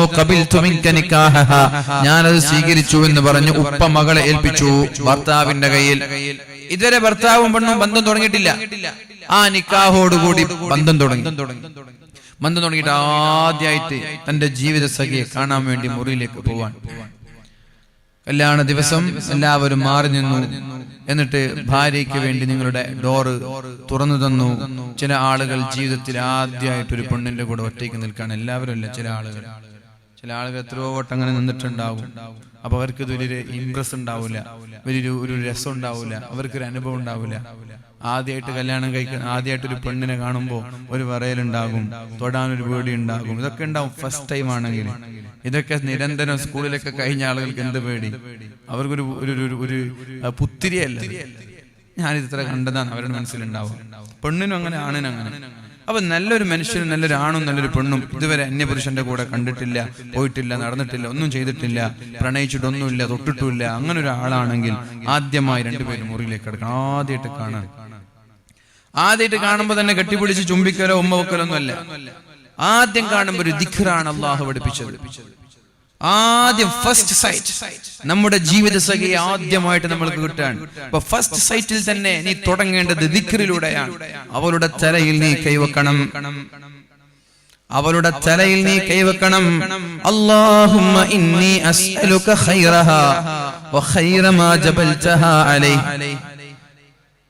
അല്ലാഹുവേ വ ഖൈറ മാ ജബൽത അലൈഹാ. അല്ലാഹുവേ ഈ പെണ്ണ് അഥവാ എന്റെ ജീവിത സഖി, അവളുടെ എല്ലാ ഖൈറും നീ എനിക്ക് തരണേ അല്ലാഹ്. ഈ പെണ്ണിൽ എന്തൊക്കെ ഖൈറുണ്ടോ അതൊക്കെ നീ എനിക്ക് തരണം റബ്ബേ. ഈ പെണ്ണിൽ വല്ല ഷർറുമുണ്ടോ ആ ഷർറിൽ നിന്ന് നീ കാക്കണേ അല്ലാഹ്. അല്ലാഹുമ്മ ഇന്നി അസ്അലുക ഖൈറഹാ. ആദ്യമായി ഒരു പെണ്ണിനെ കാണുമ്പോൾ ചെല്ലേണ്ട ദിക്റാണിത്. അല്ലാഹുവിന്റെ ഹബീബ് സല്ലല്ലാഹു അലൈഹി വസല്ലമ തങ്ങൾ നമ്മൾക്ക് പഠിപ്പിച്ചു തന്ന ദിക്റാണിത്. അല്ലാഹുമ്മ ഇന്നി അസ്അലുക ഖൈറഹാ വ ഖൈറ മാ ഉർസിലത് ബിഹി. അത് മറ്റൊരു ഹദീസാണ്. അതേപോലെ വ ഖൈറ മാ ജബൽത അലൈഹാ വ അഊദു ബിക മിൻ ശദ്ദിഹാ വ ശദ്ദി മാ ജബൽത അലൈഹി. അല്ലാഹു ജുബിലത് അലൈഹി. അങ്ങനെ കുറെ റിപ്പോർട്ട് ഉണ്ട് ആ വിഷയത്തിൽ. ഏതായാലും ഒരു റിപ്പോർട്ട് പ്രകാരം അല്ലാഹുമ്മ ഇന്നി അസ്അലുക ഖൈറഹാ വ ഖൈറ മാ ജബൽതഹാ അലൈഹി. അല്ലാഹുവേ അവളുടെ ഖൈർ ഞാൻ ചോദിക്കുകയാണ്. അവളിൽ നിന്നുണ്ടാകുന്ന എല്ലാ ഖൈറും നീ എനിക്ക് തരണേ അല്ലാഹ്. അല്ലാഹുമ്മ ഇന്നി അഊദു ബിക ശർറഹാ വ അഊദു ബിക മിൻ ശദ്ദിഹാ. അവളുടെ എല്ലാ ഷർറിൽ നിന്നും നീ എന്നെ കാക്കണേ അല്ലാഹ്. വ മിൻ ശദ്ദി മാ ജബൽതഹാ അലൈഹി. അവളിൽ നിന്നുണ്ടാകാൻ പോകുന്ന ഷർറിൽ നിന്നും എന്നെ നീ കാക്കണേ അല്ലാഹ്. ഫസ്റ്റ് സൈറ്റിൽ ഒരു പെണ്ണിനെ കണ്ടിട്ട് തലയിൽ വെച്ച് പറയേണ്ടത് ദിക്റാണ്. അവരുടെ ഷറിൽ നിന്ന് കാക്കണം എന്ന് പറഞ്ഞാൽ എന്താ അറിയോ? ഇങ്ങനെ മൂടും കറുപ്പിച്ച് നിൽക്കൂല. ഇതൊക്കെ ചൊല്ലിയിട്ട് ആത്മാർത്ഥമായിട്ട് ഇതൊക്കെ ചൊല്ലിയിട്ടാണ് വിവാഹം കഴിക്കുന്നതെങ്കിൽ കല്യാണം കഴിഞ്ഞ 4-5-6 മാസം ആകുമ്പോൾ ഇങ്ങനെ കുറുമ്പും കാട്ടി എപ്പോഴും പിണക്കായിട്ട്, എപ്പോഴും പരാതിയായിട്ട്, എപ്പോഴും പരിഭവങ്ങളെ, വീട്ടിൽ പോകാനേ താല്പര്യമില്ല. എപ്പോ നോക്കിയാലും ഈ പെണ്ണ് കിരികിരി കൂണുണ്ടാവും, ഒരു സ്വസ്ഥത തരൂല. എന്ത് കണ്ടാലും കുറവല്ലാതെ പെണ്ണിന് കാണാനുണ്ട്. അങ്ങനെ ഭൂരിഭാഗം അങ്ങനെയാണ്. കുറച്ചേ ഉള്ളൂ നല്ലത്. അറിഞ്ഞിടത്തോളം മനസ്സിലാക്കിയെടുത്തോളം ബഹുഭൂരിഭാഗം ഈ സ്വഭാവക്കാരാണ്. ഒരു 25% നല്ല ടീമുള്ളൂ. ഒരു അച്ചടക്കത്തോടെ ഒരു മര്യാദയോടൊക്കെയുള്ള കുറച്ചെണ്ണുള്ളൂ. ബാക്കിയൊക്കെ പുതിയാപ്പളമാരെ ചോറാക്കുന്ന ടീം തന്നെയാണ്. അതിന് ആര് നിഷേധിച്ച? ഞാൻ അറിഞ്ഞിടത്തോളം ബഹുഭൂരിഭാഗവും സംഭവങ്ങൾ ഇങ്ങനെ തന്നെയാണ്. മനസ്സിലാക്കിയെടുത്തോളം നമ്മുടെ കഥകൾ പറയുമല്ലോ എല്ലാവരും. കല്യാണം കഴിഞ്ഞ ആളുകളൊക്കെ സംഭവങ്ങളും കഥകളൊക്കെ പറയുമല്ലോ. വീട്ടിൽ പോകാൻ തന്നെ താല്പര്യമില്ലാത്ത എത്രയോ പുതിയാപ്പളമാരുണ്ട്. എല്ലാവരും എന്താ കല്യാണം, എന്തൊരു താല്പര്യം കല്യാണം കഴിക്കുമ്പോൾ, എന്തൊരു ആവേശ കല്യാണം കഴിക്കുമ്പോൾ. പന്തലിന് ചെലവഴിക്കുന്നത് 10 ലക്ഷം, ഡ്രസ്സിന് ചെലവഴിക്കുന്നത് 5 ലക്ഷം, പൊന്ന് വാങ്ങി കൊടുക്കുന്നത് ഒരു 25 പവൻ മഹർ, എന്തൊക്കെ ആയിട്ടാ? എത്ര കൊടുത്താൽ എന്താ? 2-6 മാസം കഴിഞ്ഞാൽ എങ്ങനെ കുറുമ്പ് കാട്ടാനുള്ളതാ? ഇത്രയേ ഉള്ളൂ. ബഹുഭൂരിഭാഗം ഇങ്ങനെ തന്നെയാണ്. ഭർത്താവിന് ജീവിതത്തിൽ സ്വസ്ഥത നൽകുന്നത് അല്പം 10 ഉള്ളൂ. 100-ൽ 10 ഉള്ളൂ. ആ 10 ദീനുള്ളവരായിരിക്കും, ബാക്കി 90 ദീനില്ലാത്തവരായിരിക്കും. ദീനില്ലാത്തവർ മരണം വരെ സ്വസ്ഥത തരൂല്ല. ആവശ്യം ഞാൻ പറയാതായാലും ആദ്യമായിട്ട് കാണുമ്പോൾ അവളുടെ തലയിൽ കൈവച്ചുകൊണ്ട് പറയാൻ അല്ലാഹുവിന്റെ ഹബീബ് ഒരു ദിക്ർ പഠിപ്പിച്ചു തന്നു. ആ ദിക്റിലൂടെ തുടങ്ങിയാൽ പിന്നെയുള്ളതിലെല്ലാം അല്ലാഹുവിന്റെ സഹായം ഉണ്ടാകും. തുടങ്ങേണ്ടത് അങ്ങനെയാണ്. നമ്മൾ അതിനു മുമ്പേ തുടങ്ങും. വാട്സപ്പ് ചാറ്റിങ്ങും വീഡിയോ കോളും കറങ്ങാൻ കൊണ്ടുപോലും ഒക്കെ മുമ്പേ തുടങ്ങുന്നത് തന്നെ തെറ്റാണ്. ഇങ്ങനെ കല്യാണം കഴിയാനുള്ളവരൊക്കെ ഈ രീതിയിലൊന്ന് പരീക്ഷിച്ചു നോക്ക്. ജീവിതത്തിൽ സമാധാനം ഉണ്ടാവുന്നില്ല നോക്ക്. അല്ലാഹു തആല പറഞ്ഞത് തസ്കുനു ഇലൈഹാ, നിങ്ങൾക്ക് കല്യാണം കഴിക്കാൻ പറഞ്ഞത് ജീവിതത്തിൽ സന്തോഷവും സമാധാനവും ഉണ്ടാവാനാണ് എന്ന് അല്ലാഹു ഖുർആനിൽ പറഞ്ഞില്ലേ? അതുപോലെ അനുഭവിക്കാൻ കഴിയും ഈ പറഞ്ഞ സ്റ്റൈലാണെങ്കിൽ. നമ്മൾ എൻഗേജ്മെന്റ് കഴിഞ്ഞാൽ തുടങ്ങും. എൻഗേജ്മെന്റ് കഴിയുന്നതിന് മുമ്പ് വേറെ 100 ഉണ്ടായിരുന്നു, വേറെ വിഷയമാണ്, അത് വേറെ ഉണ്ടായിരുന്നു. ഇനി എൻഗേജ്മെന്റ് കഴിഞ്ഞതിന് ശേഷം പുതിയൊന്ന് കിട്ടിയെന്നുള്ളൂ, 101-ാമത്തേത്. ഇനി 101-ാമത്തെ കിട്ടുമ്പോ മറ്റുള്ള 100 വിടോ? അതില്ല, അത് വേറെ തന്നെ ഇവിടെ ഉണ്ടാവും, അത് വേറെ തന്നെ ഫോണിലുണ്ടാവും. അത് ഭാര്യ അറിയാതെ ഇങ്ങനെ കൊണ്ടു നടക്കും. ഭാര്യ പിടിച്ചാ പിന്നെ അതും പോയി, ജീവിതത്തിൽ സ്വസ്ഥത വീണ്ടും നഷ്ടപ്പെട്ടു. ഇങ്ങനെ നമ്മളിങ്ങനെ അള്ളാഹുവിന്റെ നേരെ വിപരീതമായി ജീവിച്ചു തുടങ്ങിയിട്ട് ദിക്റുമില്ല, ഒന്നുമില്ല. പിന്നെ എങ്ങനെ ജീവിതത്തിൽ സമാധാനം അന്തസ്സൊക്കെ ഉണ്ടാവും? ഒന്നാമത്തെ ദിക്ർ, കുടുംബജീവിതം തുടങ്ങുന്നതിൽ ആദ്യത്തെ പ്രധാനപ്പെട്ട ഘടകം എന്ന് പറയുന്നത് പെണ്ണിന്റെ തലയിൽ കൈവച്ച് ആദ്യമായൊരു പെണ്ണിനെ കാണുമ്പോൾ ദിക്റിലൂടെയാണ് ജീവിതം തന്നെ തുടങ്ങുന്നത്. اللهم إني أسألك خيرها وخير ما جبلتها عليه وأعوذ بك من شرها وشر ما جبلتها عليه. ഇത് ചൊല്ലിയിട്ടാണ് അന്ന് ഒരാൾ ദാമ്പത്യ ജീവിതത്തിലേക്ക് കാലെടുത്തു വെക്കുന്നതെങ്കിൽ ഇൻഷാ അല്ലാഹ് ശേഷമുള്ള പ്രയാണങ്ങളിൽ അല്ലാഹുവിന്റെ സഹായം ഉണ്ടാകുമെന്നാണ്. പിന്നെ അത് കഴിഞ്ഞ് എന്തും ചെയ്യാം, അയാൾ കെട്ടിപ്പിടിക്കുക, എന്ത് വേണമെങ്കിലും ചെയ്തോട്ടെ. അന്ന് കഴിഞ്ഞു. അങ്ങനെ പുറത്തു വന്നു, പുതിയാപ്പിളയൊക്കെ വീട്ടിലെത്തി. രാത്രി ഇൻഷാ അല്ലാഹ് ആദ്യ രാത്രിക്ക് വേണ്ടി വീട്ടിലെത്തി, ഭാര്യയുടെ വീട്ടിലെത്തി. ഭക്ഷണമൊക്കെ കഴിച്ചു, മുറിയിൽ പോയിട്ട് ആദ്യം തന്നെ എന്താ ചെയ്യേണ്ടത്? അല്ലാഹുമ്മ ഇന്നി അഊദു ബിക അല്ലാഹുമ്മ ഇന്നി അല്ലാഹുമ്മ ജന്നിബിനി ശൈത്താൻ വജന്നിബി ശൈത്താന മാ റസഖതനാ. അല്ലാഹുവേ, പിശാചിന്റെ ശർറിൽ നിന്ന് എന്നെയും എന്റെ ഭാര്യയെയും നമ്മൾക്കുണ്ടാകുന്ന മക്കളെയും നീ കാക്കണേ എന്നാണ് ശാരീരികമായി ബന്ധപ്പെടുന്നതിന് മുമ്പേ ചെല്ലേണ്ട ദിക്ർ. അവിടെയും ദിക്റുണ്ട്. നിങ്ങൾ എവിടെ ദിക്ർ ഇല്ലാത്തത് പറ, ദിക്ർ ഇല്ലാത്ത സ്ഥലം എവിടെ നിന്ന് പറ. ദിക്ർ വളരെ പ്രധാനമാണ്. ഈ ദിക്ർ ഒഴിവാക്കുമ്പോഴാണ് മക്കളൊക്കെ തെമ്മാടികളായി പോകുന്നത്. ഈ ദിക്ർ ഒഴിവാക്കുമ്പോഴാണ് നമ്മുടെ മക്കളൊക്കെ തെമ്മാടികളായി പോകുന്നത്. ഇസ്ലാം പറഞ്ഞ രീതിയിൽ ജീവിക്കാൻ നമ്മൾ തയ്യാറായാൽ അതിന്റെ മാറ്റങ്ങൾ നിങ്ങളുടെ വീട്ടിലും കുടുംബങ്ങളിലും നിങ്ങൾക്ക് കാണാൻ സാധിക്കും. അല്ലാഹുമ്മ ജന്നിബിനി ശൈത്താൻ വജന്നിബി ശൈത്താന മാ റസഖതനാ. ഇതെന്തെന്നറിയോ? കല്യാണം കഴിക്കുന്ന ചെറുപ്പക്കാരൊക്കെ പരിചയത്തിലുള്ള ഉസ്താദന്മാരെ വിളിച്ചേക്കും, ഉസ്താദേ ആ ദിക്റും നിങ്ങൾ പറഞ്ഞുതരോ, അല്ലെങ്കിൽ വാട്സപ്പിൽ അയച്ചരോ. എന്താ ഫസ്റ്റ് നൈറ്റിൽ പറയാനുള്ള ദിക്ർ? അങ്ങനെ ഒരു ദിക്ർ ഇല്ല കേട്ടോ. ഫസ്റ്റ് നൈറ്റിൽ പറയാനൊരു ദിക്ർ ഇല്ല. ആദ്യം കാണുമ്പോ തലയിൽ വെച്ച് ചെല്ലാനൊരു ദിക്റുണ്ട്. ഫസ്റ്റ് നൈറ്റിൽ പറയാനൊരു ദിക്റൊന്നുമില്ല. ഈ ദിക്ർ നിങ്ങളുടെ മരണം വരെ ചെല്ലണം. സത്യത്തിൽ ഫസ്റ്റ് നൈറ്റിൽ ചെല്ലിയില്ലെങ്കിൽ കുഴപ്പമില്ല എന്നുള്ള അഭിപ്രായക്കാരനാണ് ഞാൻ.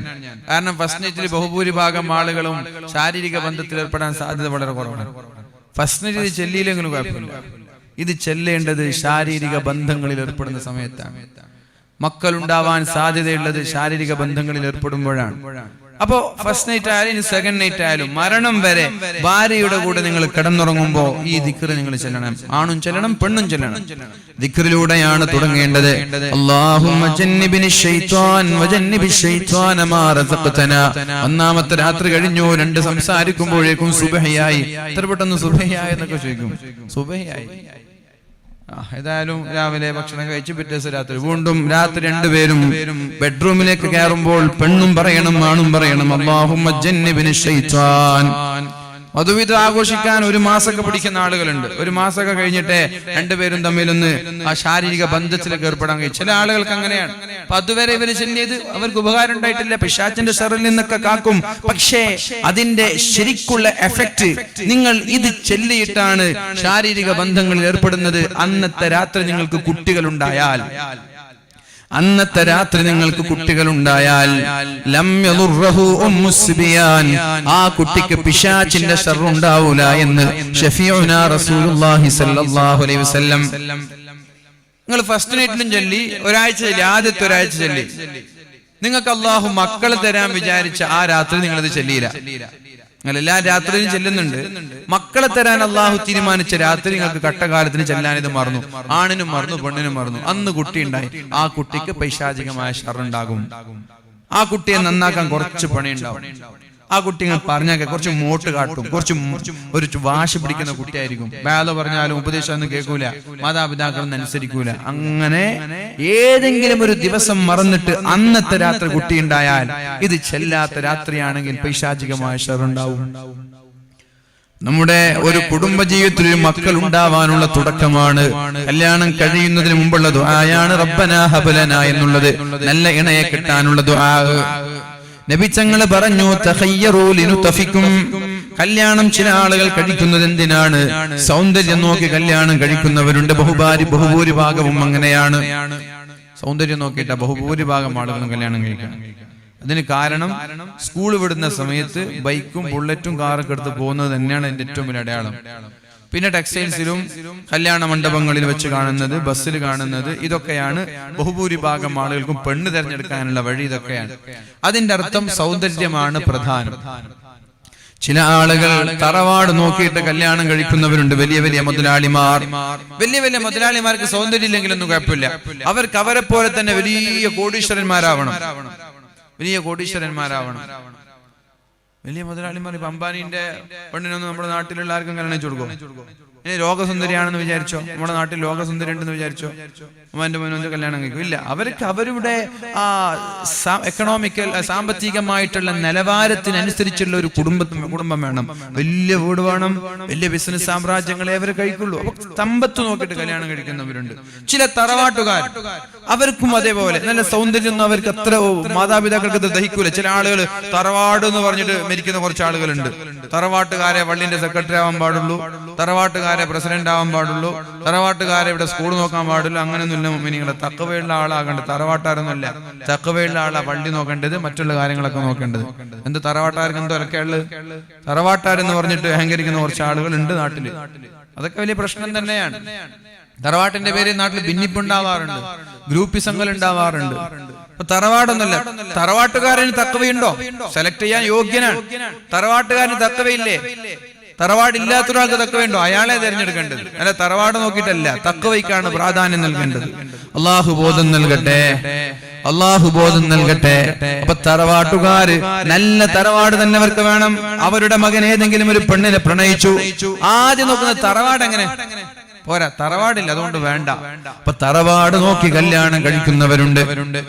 പിന്നെ ചില ആളുകൾ സൗന്ദര്യം നോക്കി കല്യാണം കഴിക്കും, ചില ആളുകൾ സമ്പത്ത് നോക്കും, ചില ആളുകൾ പെണ്ണിന്റെ ദീന് നോക്കി കല്യാണം കഴിക്കുന്നവരുണ്ട്.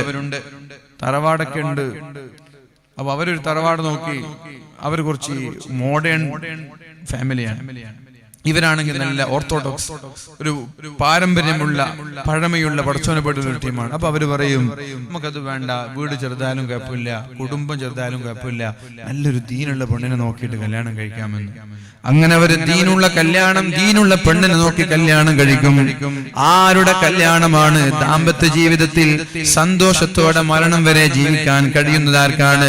സമ്പത്ത് നോക്കിയവനും തറവാട് നോക്കിയവനും അതേപോലെ തന്നെ സൗന്ദര്യം നോക്കിയവനും ജീവിതത്തിൽ സമാധാനം ഉണ്ടാവൂല. തുടക്കകാലത്തൊക്കെ രസമുണ്ടാവും, പിന്നെ ജീവിതത്തിൽ സമാധാനം ഉണ്ടാവൂല. എന്നാൽ ദീന് നോക്കി ഒരാള് കല്യാണം കഴിച്ചാൽ ആ പെണ്ണിങ്ങനെ കിരികിരിയാക്കാൻ നിൽക്കൂല, ആ പെണ്ണ് ഭർത്താവിനെ വിഷമിപ്പിക്കാൻ നിൽക്കൂല.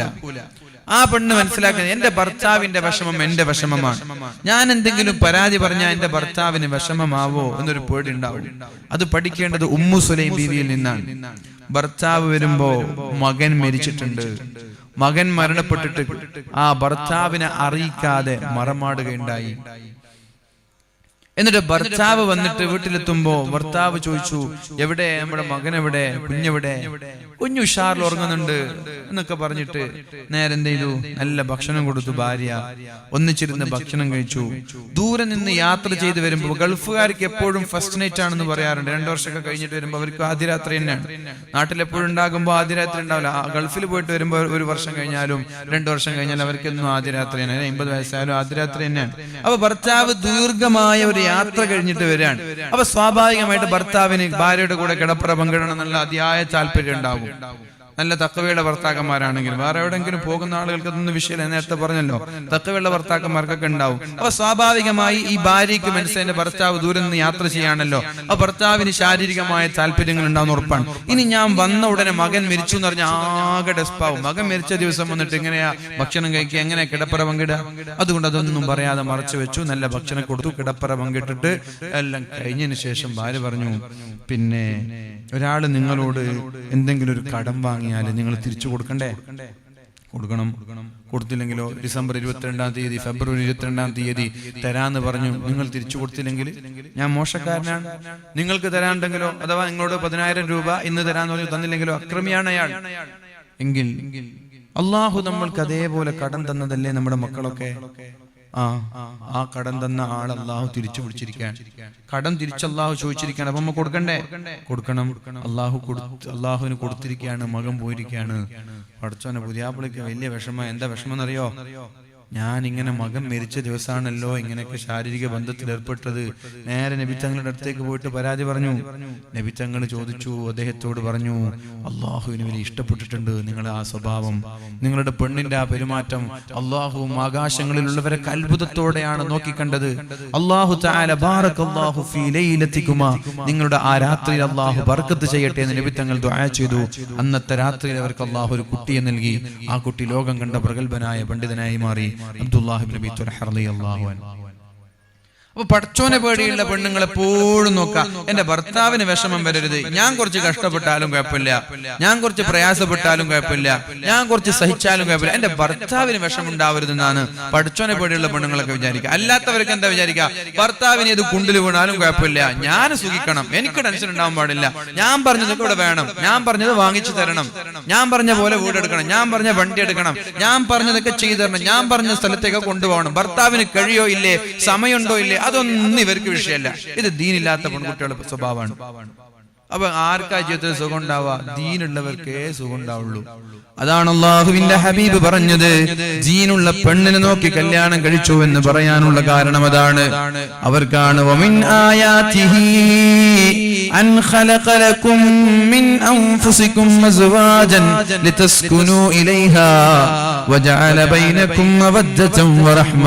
വിവാഹം കഴിക്കുവീൻ, ആ വിവാഹത്തിൽ നിങ്ങൾക്ക് സുഖമാണ്, സന്തോഷമാണ്, സമാധാനമാണ് ലഭിക്കുന്നത് എന്ന് അല്ലാഹു പറഞ്ഞത് ഈ രീതിയിലുള്ള അല്ലാഹുവിനെ പേടിയുള്ള പെണ്ണിലാണ്, ദീനീ ബോധമുള്ള പെണ്ണിലാണ് അല്ലാഹു റബ്ബ് സുബ്ഹാനഹു വ തആല ഈ കാര്യങ്ങളെല്ലാം പറഞ്ഞത്. അപ്പൊ കല്യാണം കഴിഞ്ഞ ആളുകളൊക്കെ ഏതായാലും പെട്ടു ഉസ്താദെ, ഇനി രണ്ടാമതൊന്ന് ദീനുള്ളതിനെ നോക്കട്ടെ എന്ന് ആലോചിക്കണ്ട.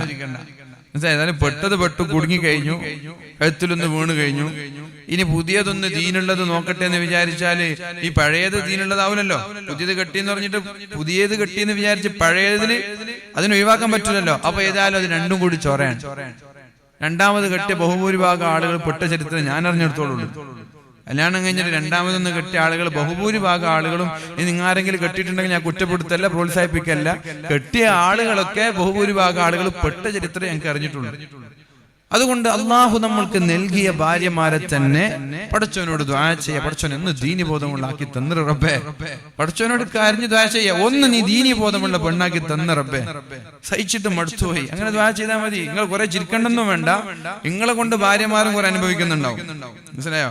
നിങ്ങൾ വരെ ചിരിക്കും, ഭാര്യമാരെ പറയും അങ്ങനെ വേണമെന്നൊക്കെ വിചാരിക്കണ്ട. നിങ്ങളെ പെണ്ണുങ്ങൾ നിങ്ങളെ കൊണ്ടിട്ട് ഇതേപോലെ മടുത്തിട്ടുണ്ടാവും. പടച്ചോനെ ഒന്ന് ഈ പുതിയ ആപ്പിടൻ എങ്ങനെ ഒന്ന് രക്ഷപ്പെട്ടാൽ മതിയേനു എന്ന് ആഗ്രഹിക്കുന്ന എത്ര പെണ്ണുങ്ങളുണ്ടാവും. ഇയാളെ കൊണ്ട് കല്യാണം കഴിച്ചത് മുതൽ ഞാൻ പെടാൻ തുടങ്ങിയതാണ്, കല്യാണം കഴിച്ചത് മുതൽ ഞാൻ അനുഭവിക്കാൻ തുടങ്ങിയതാണെന്നൊക്കെ എത്ര പെണ്ണുങ്ങൾ അനുഭവിക്കുന്നുണ്ടാകും ഇവിടെ. അപ്പൊ അതുകൊണ്ട് രണ്ടാളും, പെണ്ണായാലും ആണായാലും, ജീവിതത്തിലെ ലക്ഷ്യം ദുആ ചെയ്യേണ്ടത്, പ്രാർത്ഥിക്കേണ്ടതൊക്കെ പടച്ചോനെ പേടിയുള്ള ഒരു ഇണയെ എനിക്ക് തരണമെന്നാണ്. അങ്ങനെ ഇണയെ കിട്ടി, തലയിൽ കൈവച്ചു, രാത്രി കിടന്നുറങ്ങുമ്പോ ബിസ്മില്ലാഹി അല്ലാഹുമ്മ ജന്നിബിനി ശൈത്വാന മാ റസഖ്തന എന്ന് പറഞ്ഞു. അതിൽ നിന്ന് കുട്ടിയുണ്ടായി. ആ കുട്ടി ജനിക്കാൻ പോവുകയാണ്. കുട്ടി ജനിച്ച ഉടനെ ദിക്റുണ്ട്. ഞാൻ പറയുന്നത് ദിക്റാണല്ലോ. കുട്ടി ജനിച്ച ഉടനെ ദിക്റുണ്ട്. എന്താ കുട്ടി ജനിച്ച ഉടനുള്ള ദിക്റ്? കുട്ടിയുടെ വലത് ചെവിയിൽ അല്ലാഹു അക്ബർ. വേറെ ഒരു സംസാരം പോലും കേൾക്കാൻ പാടില്ല. വേറെ ഒന്നും മിണ്ടുകയോ സംസാരിക്കുകയോ ചെയ്യാതെ കുട്ടി ജനിച്ച ഉടനെ കുട്ടിയുടെ വലത് ചെവിയിൽ അല്ലാഹു അക്ബർ എന്നുള്ള ദിക്റ് ചൊല്ലി കൊടുക്കണം. ഫസ്റ്റ് കേൾക്കുന്നത് അല്ലാഹു അക്ബർ എന്നാണ്. ഇനി ലാസ്റ്റ് മരണപ്പെടുന്നത് അതുപോലെയാണ്. ശ്രദ്ധിക്കണം, ഞാൻ പറയുന്നത് തുടക്കവും ഒടുക്കൊക്കെ ദിക്ർ തന്നെയാണ്. ഒന്നാമത്തെ ആദ്യത്തെ ചെവിയിൽ ബാങ്ക് കൊടുത്തു, ഇടത് ചെവിയിൽ ഇഖാമത്ത് കൊടുത്തു.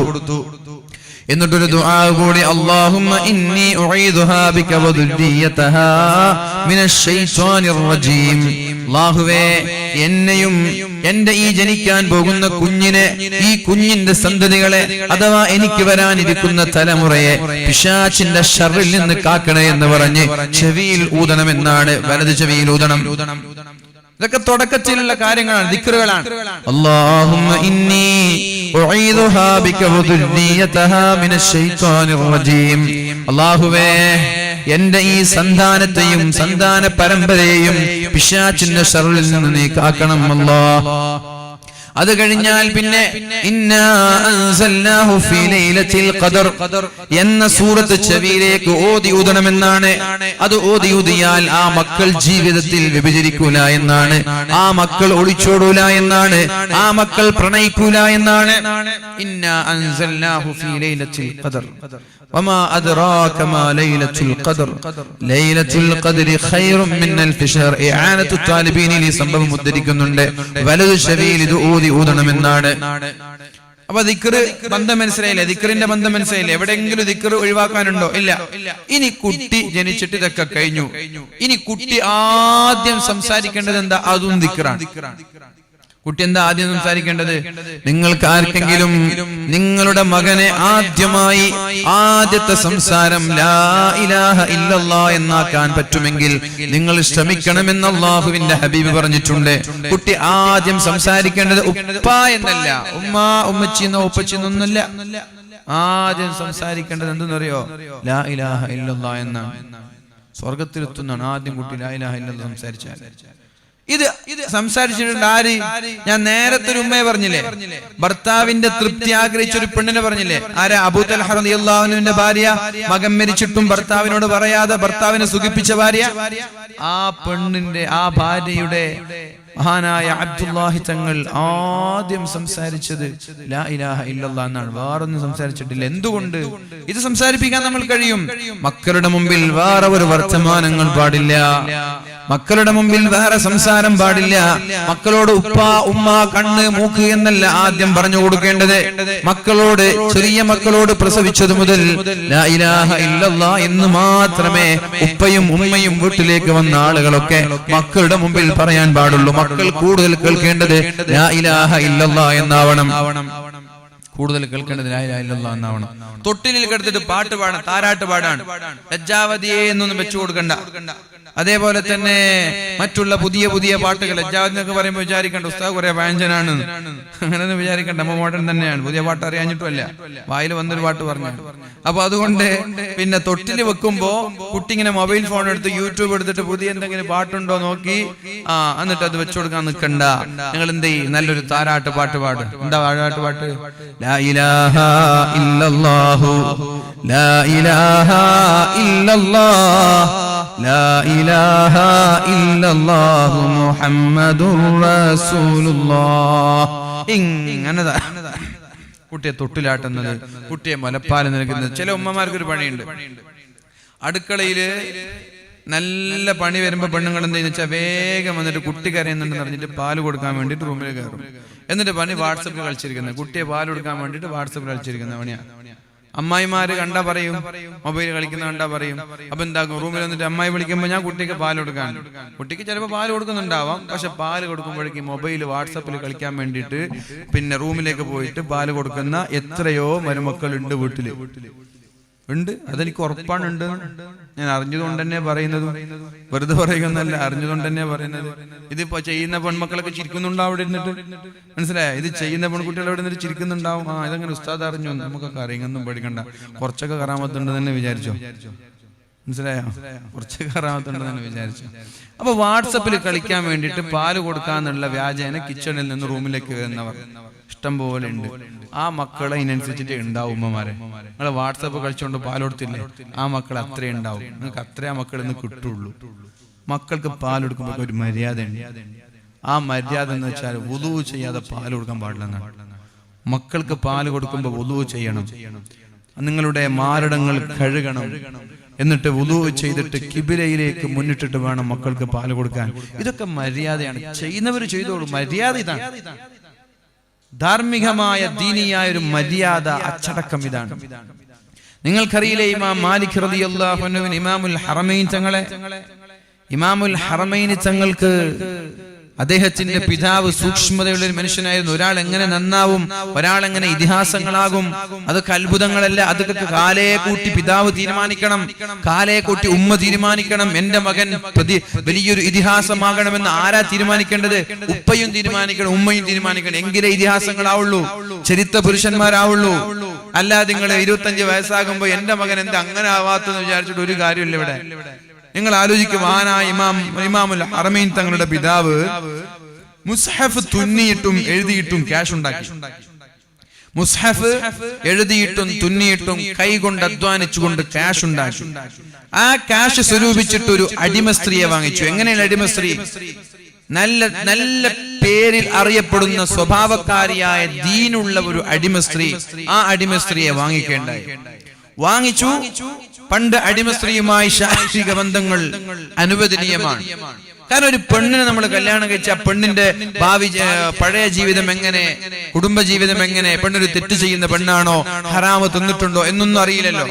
നമ്മളൊരു കല്യാണം കഴിക്കുന്ന ഒരു 18 വയസ്സായ ഒരു പെണ്ണ് അവൾ ഹറാമ് തിന്നിട്ടുണ്ടോ ഇല്ല, അതൊന്നും അറിയില്ല. അപ്പൊ അതുകൊണ്ട് ചെറിയൊരു അടിമയെ വാങ്ങിച്ച്, നല്ലൊരു അടിമയെ വാങ്ങിച്ച് തന്റെ കൈ കൊണ്ട് ഹലാലായ സമ്പാദ്യത്തിൽ നിന്നുണ്ടാക്കിയ ഭക്ഷണം മാത്രം കൊടുത്തു വളർത്തി. ഹലാല് മാത്രമേ ഈ അടിമ സ്ത്രീ കഴിച്ചിട്ടുള്ളൂ. ആ അടിമ സ്ത്രീയുമായി ഇവർ ശാരീരിക ബന്ധങ്ങളിൽ ഏർപ്പെടുകയും എന്നിട്ട് അവർക്കൊരു കുഞ്ഞുണ്ടാവുകയും ചെയ്തു. കുഞ്ഞുണ്ടാകുന്ന സമയത്ത് പ്രത്യേകമായി അടിമ സ്ത്രീയോട് പറഞ്ഞത്, നിന്റെ ഈ കുഞ്ഞിന് നീയല്ലാതെ വേറൊരാൾ പാല് നൽകാൻ പാടില്ല എന്നാണ്. നീയേ പാല് നൽകാൻ പാടുള്ളൂ, വേറൊരാളും പാല് നൽകാൻ പാടില്ല എന്നാണ്. അങ്ങനെ പ്രസവിച്ചു. പ്രസവിക്കുമ്പോൾ വുളു ഇല്ലാതെ പാല് നൽകിയിട്ടില്ല. ആ മാതാവ് വുളു ഇല്ലാതെ പാല് നൽകിയിട്ടില്ല. ഹലാലായ ഭക്ഷണമാണ് ആ സ്ത്രീ തിന്നത്, ഹലാലായ പാലാണത്. ഈ പിതാവും തന്നത് ഹലാല് തന്നെയാണ്. ഈ മകനെ എങ്ങനെ ആവണമെന്ന് നേരത്തെ തന്നെ പിതാവിന്റെ തീരുമാനമാണത്. അങ്ങനെ ഒരു ദിവസം ഉമ്മ വീട്ടിലില്ലാത്ത സമയത്ത് കുട്ടി കരയാൻ തുടങ്ങി. കുട്ടി ഇങ്ങനെ കരയുന്ന സമയത്ത് ഒരു അയൽവാസിയായ ഒരു പെണ്ണ് വന്നിട്ട് കരയുന്ന കുഞ്ഞിന് പാല് കൊടുത്തു. ഇതാര് കണ്ടു? വീട്ടിലെ പിതാവ് കണ്ടു, അഥവാ ഇമാമുൽ ഹറമൈൻ തങ്ങളുടെ പിതാവ് കണ്ടു. ഇത് കണ്ടപ്പോൾ അദ്ദേഹത്തിന് സഹിച്ചില്ല. ആ പെണ്ണുങ്ങൾ പോയ ഉടനെ കുട്ടിയുടെ 2 കാല് പിടിച്ച് ഇങ്ങനെ പിടിച്ചു, തല താഴെ കാല് മുകളിൽ, എന്നിട്ട് വായിലേക്ക് വിരൽ കയറ്റി. വയറ്റിലുള്ളത് മുഴുവനും ഛർദിക്കുന്നത് വരെ, മുഴുവനും ഒരംശം പോലും ബാക്കിയാവാതെ ഛർദിക്കുന്നത് വരെ വായിൽ കൈവച്ചുകൊണ്ട് ഛർദിപ്പിച്ചു കളഞ്ഞു ഇമാമുൽ ഹറമൈൻ തങ്ങൾ. എന്നിട്ട് അദ്ദേഹം പറഞ്ഞു, കുട്ടി മരണപ്പെട്ടാലും കുഴപ്പമില്ല. അദ്ദേഹം പറയാൻ, എന്റെ കുട്ടി മരണപ്പെട്ടാലും കുഴപ്പമില്ല, എനിക്ക് ഈ കുട്ടിക്ക് സ്വന്തം ഉമ്മയുടെ ഹലാൽ എന്ന് എനിക്ക് ഉറപ്പില്ലാത്തൊരു ഭക്ഷണം പോലും കുട്ടിക്ക് എത്താൻ പാടില്ല. ആ കുട്ടിയാണ് പിന്നെ ലോകം കണ്ട പ്രഗത്ഭനായ പണ്ഡിതനായ ഇമാമുൽ ഹറമൈൻ എന്നറിയപ്പെടുന്ന പ്രഗത്ഭനായ പണ്ഡിതനായി മാറിയത്. അപ്പൊ പിതാവിന്റെ കാലെ കൂട്ടിയുള്ള ആ പദ്ധതി, പ്ലാനിങ് കണ്ടോ? എത്രത്തോളം ആസൂത്രിതമായിട്ടാണ്, എത്രത്തോളം പ്രീ പ്ലാനോടുകൂടിയാണ് ഒരു കുട്ടി ഇതിഹാസമാക്കി മാറ്റിയത്. നമ്മൾക്ക് അങ്ങനെ ഒരു ചിന്ത ഉണ്ടോ? കല്യാണം കഴിക്കുമ്പോ എനിക്ക് ജനിക്കാൻ പോകുന്ന മകൻ വലിയ ഇതിഹാസമാവണമെന്ന് ഇന്ന് ഏതെങ്കിലും ഒരു കുഞ്ഞുമോ തീരുമാനിക്കുന്നുണ്ടോ? കല്യാണം കഴിക്കുമ്പോൾ നല്ല പെണ്ണ് കിട്ടണം, സുന്ദരിയാവണം എന്നുള്ള ചിന്തയല്ലാതെ എനിക്ക് നല്ലൊരു ഇതിഹാസത്തിന് ജന്മം നൽകണം. അങ്ങനെ ഒരു ഇതിഹാസത്തിന് ജന്മം നൽകണമെങ്കിൽ എന്റെ പെണ്ണിന് സൗന്ദര്യമല്ല വേണ്ടത്, ദീനാണ് വേണ്ടത്. അതുകൊണ്ട് ഒരു ദീനുള്ള പെണ്ണിനെ ഞാൻ കല്യാണം കഴിക്കാന്ന് പറഞ്ഞിട്ട് ആരാ ഇവിടെ കല്യാണം കഴിക്കുന്നുള്ളു? ആവൂല, അങ്ങനൊന്നും ആവൂല. അള്ളാഹു നമ്മുടെയൊക്കെ മക്കളെ സ്വാലിഹീങ്ങളിൽ ഉൾപ്പെടുത്തട്ടെ. ഇനി ഇതിഹാസങ്ങളായില്ലെങ്കിലും കുഴപ്പമില്ല, തെമ്മാടികളൊന്നും ആവാതെ സ്വാലിഹീങ്ങളായ മക്കളിൽ അള്ളാഹു ഉൾപ്പെടുത്തട്ടെ. അപ്പൊ ഞാൻ പറയുന്നത്, അങ്ങനെ നമ്മൾ കല്യാണം കഴിച്ചു, കുട്ടിയുണ്ടായി. ആ കുട്ടി ആദ്യമായി സംസാരിക്കേണ്ടത് ലാ ഇലാഹ ഇല്ലല്ലാഹയാണ്. അങ്ങനെ സംസാരിച്ചാൽ ആ ഉപ്പയ്ക്കതിന്റെ പ്രതിഫലം, ആ മാതാവിനതിന്റെ പ്രതിഫലം അള്ളാഹു നൽകുമെന്നാണ്. ഒരു കുട്ടി ആദ്യമായി എന്താണോ സംസാരിക്കുന്നത്, ആദ്യമായി ഒരു കുട്ടി സംസാരിക്കുന്നത് ലാ ഇലാഹ ഇല്ലല്ലാഹ് എന്നായാൽ, അവസാനമായി സംസാരിക്കുന്നത് ലാ ഇലാഹ ഇല്ലല്ലാഹ് എന്നായാൽ, ആ കുട്ടി ദഖലൽ ജന്ന, നേരെ പോകുന്നത് സ്വർഗ്ഗത്തിലേക്കാണ് എന്ന് ശഫീഉനാ റസൂലുള്ളാഹ്. അതിനിടയിൽ 100 വർഷം അയാൾ ജീവിച്ചു, 500 വർഷം ജീവിച്ചു. അതിനിടയിൽ ഒരുപാട് തെറ്റുകൾ ചെയ്തു. ആ തെറ്റുകൾ പോലും അള്ളാഹു നോക്കാതെ അള്ളാഹു ആ കുഞ്ഞിനെ, അള്ളാഹു ആ മനുഷ്യനെ നേരെ സ്വർഗ്ഗത്തിലേക്ക് കൊണ്ടുപോകുമെന്നാണ് അള്ളാഹുവിന്റെ ഹബീബിന്റെ ഹദീസുകൾ പഠിപ്പിച്ചത്. അതുകൊണ്ട് ആദ്യമായി സംസാരിക്കുന്നത് ലാ ഇലാഹ ഇല്ലല്ലാഹ് എന്നാവണം. അഥവാ കുട്ടിയുടെ മുമ്പിൽ ഉമ്മയുടെ വാട്സപ്പ് കളി മാറ്റണം, മൊബൈൽ ഫോൺ മാറ്റണം, ടിക്ടോക്ക് മാറ്റണം, ഫേസ്ബുക്ക് മാറ്റണം, എല്ലാം മാറ്റി കുഞ്ഞിന് വേണ്ടി സമയം ചെലവഴിക്കാൻ എന്റെ പ്രിയപ്പെട്ട ഉമ്മമാരെ നിങ്ങൾ തയ്യാറാവണം. കുഞ്ഞിന് വേണ്ടി സമയം ചെലവഴിക്കാൻ തയ്യാറാവണം. മഹാനായ മുഹയ്യിദ്ദീൻ ശൈഖ് തങ്ങൾ പരിശുദ്ധമായ ഖുർആൻ മനപ്പാഠമാക്കിയത് അങ്ങനെ മനപ്പാഠമാക്കിയത്. ഉമ്മ ഖുർആൻ ഓതുന്നത് കേട്ടിട്ടാണ് ഖുർആൻ മനപ്പാഠമാക്കിയത്. നമ്മുടെ മക്കളെ 3 കൊല്ലം കൊണ്ട് ഹിഫ്ള് കോളേജിൽ ഇട്ടാലും മനപ്പാഠാക്കലുണ്ടോ? 3 വർഷം കൊണ്ടുപോയിട്ട് ഹിഫ്ള് കോളേജിൽ ചേർത്തിട്ട് ഉസ്താദെ എന്റെ മകനൊന്ന് ഹാഫിളായി കിട്ടാൻ വേണ്ടി ദുആ ചെയ്യണം എന്ന് പറയുക അല്ലാതെ 3-4 കൊല്ലം പിടിക്കാറില്ലേ? ചില ആളുകൾ 6 മാസം കൊണ്ടാവുന്നുണ്ട്. വേറെ സ്വന്തം മാതാവിന്റെ ഖുർആൻ പാരായണം കേട്ടിട്ടാണ് മഹാനായ മുഹയ്യിദ്ദീൻ ശൈഖ് തങ്ങൾ ഖുർആൻ മനപ്പാഠമാക്കിയത്. അപ്പൊ എത്ര തവണ ഓതിയിട്ടുണ്ടാകും, എത്ര തവണ കേട്ടിട്ടുണ്ടാകും? നമ്മളുടെ അടുത്ത് നിന്ന് ഒരു ലാ ഇലാഹ ഇല്ലല്ലെങ്കിൽ നമ്മുടെ മക്കൾ പഠിക്കുന്നുണ്ടോ? ഖുർആൻ 30 ദിവസം പോട്ടെ, ഒരു ലാ ഇലാഹ ഇല്ലല്ലെങ്കിൽ മക്കൾ പഠിക്കുന്നുണ്ടോ? ആദ്യമായി ലാ ഇലാഹ ഇല്ലല്ലാഹ് ചൊല്ലിപ്പിക്കാൻ നമ്മൾ ശ്രമിക്കണം. ഇനി ഒരാൾ ജനിച്ച ഉടനെ കേട്ടോ, ജനിച്ച ഉടനെ ദിക്ർ ചൊല്ലി ആദ്യം സംസാരിക്കുന്നതും ദിക്റാണ്. ഇനി ഒരു മനുഷ്യന്റെ മരണം, 60, 20, 50 എത്ര വയസ്സായാലും മരിക്കാൻ കിടക്കുന്ന ഒരു മയ്യിത്ത്, അയാളുടെ മുമ്പിൽ പോയിട്ട് എല്ലാ ആളുകളും പറയും ലാ ഇലാഹ ഇല്ലല്ലാഹ് എന്ന് പറ. ഉപ്പയാണെങ്കിൽ ഉപ്പ നിങ്ങൾ ലാ ഇലാഹ ഇല്ലല്ലാഹ് എന്ന് പറ ഉപ്പ. മക്കളാണെങ്കിൽ മക്കളോട് പറയും മോനെ ലാ ഇലാഹ ഇല്ലല്ലാഹ് എന്ന് പറ. അങ്ങനെ കൂട്ടത്തിലുള്ള എല്ലാവരും ലാ ഇലാഹ ഇല്ലല്ലാഹ് എന്ന് ചൊല്ലാൻ പറയും. നല്ലവരായ ആളുകളാണെങ്കിൽ മരണസമയത്ത് ലാ ഇലാഹ ഇല്ലല്ലാഹ് എന്ന് ചൊല്ലി മരിക്കാനുള്ള തൗഫീഖ് അവർക്കുണ്ടാകും. അങ്ങനെ മരിച്ചാൽ അവർ സ്വർഗ്ഗത്തിലുമാണ്. മോശക്കാരായ ആളുകൾക്ക് ഒരു പക്ഷെ ചെല്ലാൻ കഴിഞ്ഞൊന്നുമില്ല. ഇനി ചെല്ലില്ല എന്ന് പറഞ്ഞ എല്ലാവരും മോശക്കാരല്ല, ചെല്ലിവരൊക്കെ രക്ഷപ്പെടുന്ന ഉറപ്പാണ്. ചെല്ലില്ല എന്ന് പറഞ്ഞ എല്ലാവരും മോശക്കാരുമില്ല. അല്ലാഹു നമ്മെ രക്ഷപ്പെടുത്തുമാറാവട്ടെ. അവസാനമായി ഉച്ചരിക്കേണ്ടതും ലാ ഇലാഹ ഇല്ലല്ലാഹയാണ്. ഒരിക്കൽ അല്ലാഹുവിന്റെ ഹബീബിന്റെ സമീപത്തേക്ക് കുറച്ച് സ്വഹാബാക്കൾ കടന്നു വരികയുണ്ടായി. യാ റസൂലല്ലാഹ്, ഒരു സഹോദരൻ, ഒരു ചെറുപ്പക്കാരൻ മരണപ്പെടാനിരിക്കുകയാണ്, അവസാന ശ്വാസം വലിക്കുകയാണ്. ഞങ്ങളെല്ലാവരും ലാ ഇലാഹ ഇല്ലല്ലാഹ് എന്ന് ചൊല്ലിക്കൊടുക്കുന്നുണ്ട്. പക്ഷേ അദ്ദേഹത്തിന് അത് ചെല്ലാൻ കഴിയുന്നില്ല. നബി തങ്ങളെ നിങ്ങളൊന്ന് വരണമെന്ന് പറഞ്ഞു. ആ സമയത്താണ് അല്ലാഹുവിന്റെ ഹബീബായ റസൂലുള്ളാഹി സ്വല്ലല്ലാഹു അലൈഹി വസല്ലമ തങ്ങൾ ചോദിച്ചത്, അയാൾ ജീവിക്കുന്ന സമയത്ത് ലാ ഇലാഹ ഇല്ലല്ലാഹ് എന്ന് ചൊല്ലിയവരാണോ? ജീവിക്കുന്ന കാലത്ത് ചൊല്ലിയിട്ടുണ്ടോ? നിങ്ങളൊക്കെ വിചാരിക്കുന്നുണ്ടാകും, ഇതൊക്കെ പുഷ്പം പോലെ ചെല്ലാമെന്ന്. പുഷ്പം പോലെ ഒന്നും ചെല്ലാൻ കഴിയില്ല മുമ്പിൽ. നിങ്ങളെ മരണസമയത്ത് പുഷ്പം പോലെ ലാ ഇലാഹ ഇല്ലല്ലാഹ് ചെല്ലാനും കഴിയില്ല. ഇപ്പൊ നിങ്ങൾ ചെല്ലിയോ എങ്കിൽ നിങ്ങൾക്ക് മരിക്കുമ്പോൾ ചെല്ലാൻ കഴിയും. ഇപ്പൊ എത്രത്തോളം ചെല്ലുന്നുണ്ടെങ്കിലും മരിക്കുമ്പോൾ ചെല്ലാൻ കഴിയും. നിങ്ങൾക്ക് ബോധമില്ലെങ്കിലും അബോധാവസ്ഥയിലും നിങ്ങൾ നിങ്ങളുടെ തസ്ബീഹ് മാല ഇങ്ങനെ നോക്കും. ചെറുശ്ശേരി ഉസ്താദ്, നമ്മുടെ ശൈഖുന ചെറുശ്ശേരി ഉസ്താദ് ഒക്കെ അബോധാവസ്ഥയിൽ കിടന്ന് കുറെ കാലം, അപ്പോഴൊക്കെ കയ്യിലുള്ള തസ്ബീഹ് മാല ഇങ്ങനെ ഉരുട്ടിക്കൊണ്ടായിരുന്നു. എന്റെ മോശം മരണപ്പെടുന്നതിന് തൊട്ട് മുമ്പൊക്കെ രാത്രി ഇങ്ങനെ ഉറക്കെ പറയാ.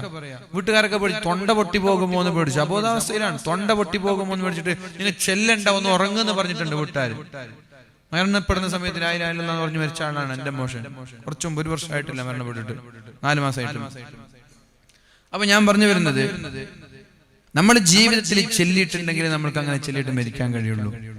ജീവിതത്തിൽ ചെല്ലാതെ അതൊക്കെ വലിയ വിഷയമാണ്, അതൊക്കെ ഞാൻ ചെല്ലൂലെന്നൊക്കെ പറഞ്ഞാൽ ചെല്ലാൻ കഴിയില്ല. അങ്ങനെ അവസാനമായി മഹാനായ റസൂലുള്ളാഹി സ്വല്ലല്ലാഹു അലൈഹി വസല്ലമ തങ്ങൾ അയാളുടെ സമീപത്തേക്ക് എത്തി. നബി തങ്ങളും പറഞ്ഞു, യാ ഗുലാം ഖുൽ ലാ ഇലാഹ ഇല്ലല്ലാഹ്, മോനെ നീ ലാ ഇലാഹ ഇല്ലല്ലാഹ് എന്ന് ചൊല്ലു മോനെ എന്ന് പറഞ്ഞു. അമ്മോൻ പറഞ്ഞു, നബിയെ എനിക്ക് ചെല്ലണം എന്നുള്ള ആഗ്രഹമുണ്ട്. ലാ അസ്തതിഉ അൻ അഖൂലഹ, അത് പറയാൻ എനിക്ക് കഴിയുന്നില്ല നബിയെ, പറയണമെന്ന് ആഗ്രഹമുണ്ട്, നാവ് വഴങ്ങുന്നില്ല. അപ്പൊ നബി തങ്ങൾ ചോദിച്ചു, എന്തേ നീ ജീവിതത്തിൽ വല്ല തെറ്റുകളും ചെയ്തിട്ടുണ്ടോ? അദ്ദേഹം പറഞ്ഞു, നബിയെ ഞാൻ എന്റെ ഉമ്മയോട് മോശമായി പെരുമാറിയിട്ടുണ്ട്, എന്റെ ഉമ്മയോട് ഞാൻ അപമര്യാദയായി പെരുമാറിയിട്ടുണ്ട്, അതുകൊണ്ടായിരിക്കും നബിയെ. മറ്റുള്ളതൊക്കെ സംസാരിക്കാൻ കഴിയുന്നുണ്ട്, അതാ ഞാൻ പറഞ്ഞു പറയാൻ കഴിയില്ല. ഇതൊക്കെ സംസാരിക്കുന്നുണ്ട് ഇയാള്. ഞാൻ ഉമ്മയോട് മോശമായി പെരുമാറി എന്നൊക്കെ ഇയാളാ പറഞ്ഞത്. എന്നാൽ അയാൾക്ക് ലാ ഇലാഹ ഇല്ലല്ലാഹ് ചെല്ലാൻ കഴിയുന്നില്ല. അതാ പറഞ്ഞത്, ജീവിതത്തിൽ ചെല്ലിയാലേ മരണസമയത്ത് കഴിയുള്ളൂ, പുഷ്പം പോലെ ചെല്ലാനൊന്നും കഴിയില്ല. ഉമ്മ ജീവിച്ചിരിപ്പുണ്ടോ? ഉണ്ട് നബിയെ. ഉമ്മ ജീവിച്ചിരിപ്പുണ്ടോ? ഉണ്ട്. ഉമ്മയെ വിളിച്ചു, ഉമ്മ നിങ്ങളുടെ മകൻ മരണസമയത്ത് ലാ ഇലാഹ ഇല്ലല്ലാഹ് എന്ന് ചൊല്ലിച്ച് മരിക്കാൻ കഴിയുന്നില്ല. ലാ ഇലാഹ ഇല്ലല്ലാഹ് ചൊല്ലാതെ മരിച്ചാൽ ഇയാൾ നരകത്തിന്റെ ശിക്ഷ അനുഭവിക്കേണ്ടി വരും ഉമ്മ. അതുകൊണ്ട് നിങ്ങളുടെ മകന് നിങ്ങൾ പുറത്തു കൊടുക്കണം, മാപ്പ് നൽകണം ഉമ്മ എന്ന് പറഞ്ഞു. ഉമ്മ പറഞ്ഞു, ഞാൻ മാപ്പ് കൊടുത്തോളാം എന്ന് പറഞ്ഞു.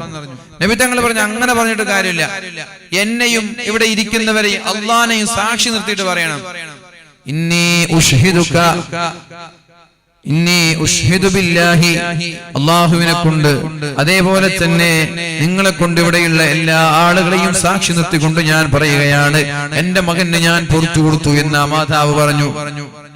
ഉടനെ തന്നെ നബി തങ്ങൾ അയാളുടെ സമീപത്തേക്ക് പോയിട്ട് പറഞ്ഞു, യാ ഗുലാം ഖുൽ ലാ ഇലാഹ ഇല്ലല്ലാഹ്, മോനെ ലാ ഇലാഹ ഇല്ലല്ലാഹ് എന്ന് പറ. ഫഖാലഹാ, ഉടനെ തന്നെ അയാൾ ലാ ഇലാഹ ഇല്ലല്ലാഹ് പറഞ്ഞു. ഉടനെ പറഞ്ഞു. അപ്പൊ നബി തങ്ങൾ പറഞ്ഞു, അൽഹംദുലില്ലാഹ് അല്ലദീ അൻഖദഹു ബി മിനൻ നാർ, ഞാൻ കാരണം ഒരാൾ നരകത്തിൽ നിന്ന് രക്ഷപ്പെട്ടല്ലോ, അൽഹംദുലില്ലാഹ്, ഞാൻ കാരണം ഒരാൾ നരകത്തിൽ നിന്ന് രക്ഷപ്പെട്ടല്ലോ, അൽഹംദുലില്ലാഹ്. എല്ലാവർക്കും ചെല്ലാൻ കഴിയില്ല, ചില ആളുകൾക്ക് ചെല്ലാൻ കഴിയും. എല്ലാവരും കൂടിയിരുന്നിട്ട് ലാ ഇലാഹ ഇല്ലല്ലാഹ് ലാ ഇലാഹ ഇല്ലല്ലാഹ് ചെല്ലാനും ചെല്ലാൻ കഴിയില്ല.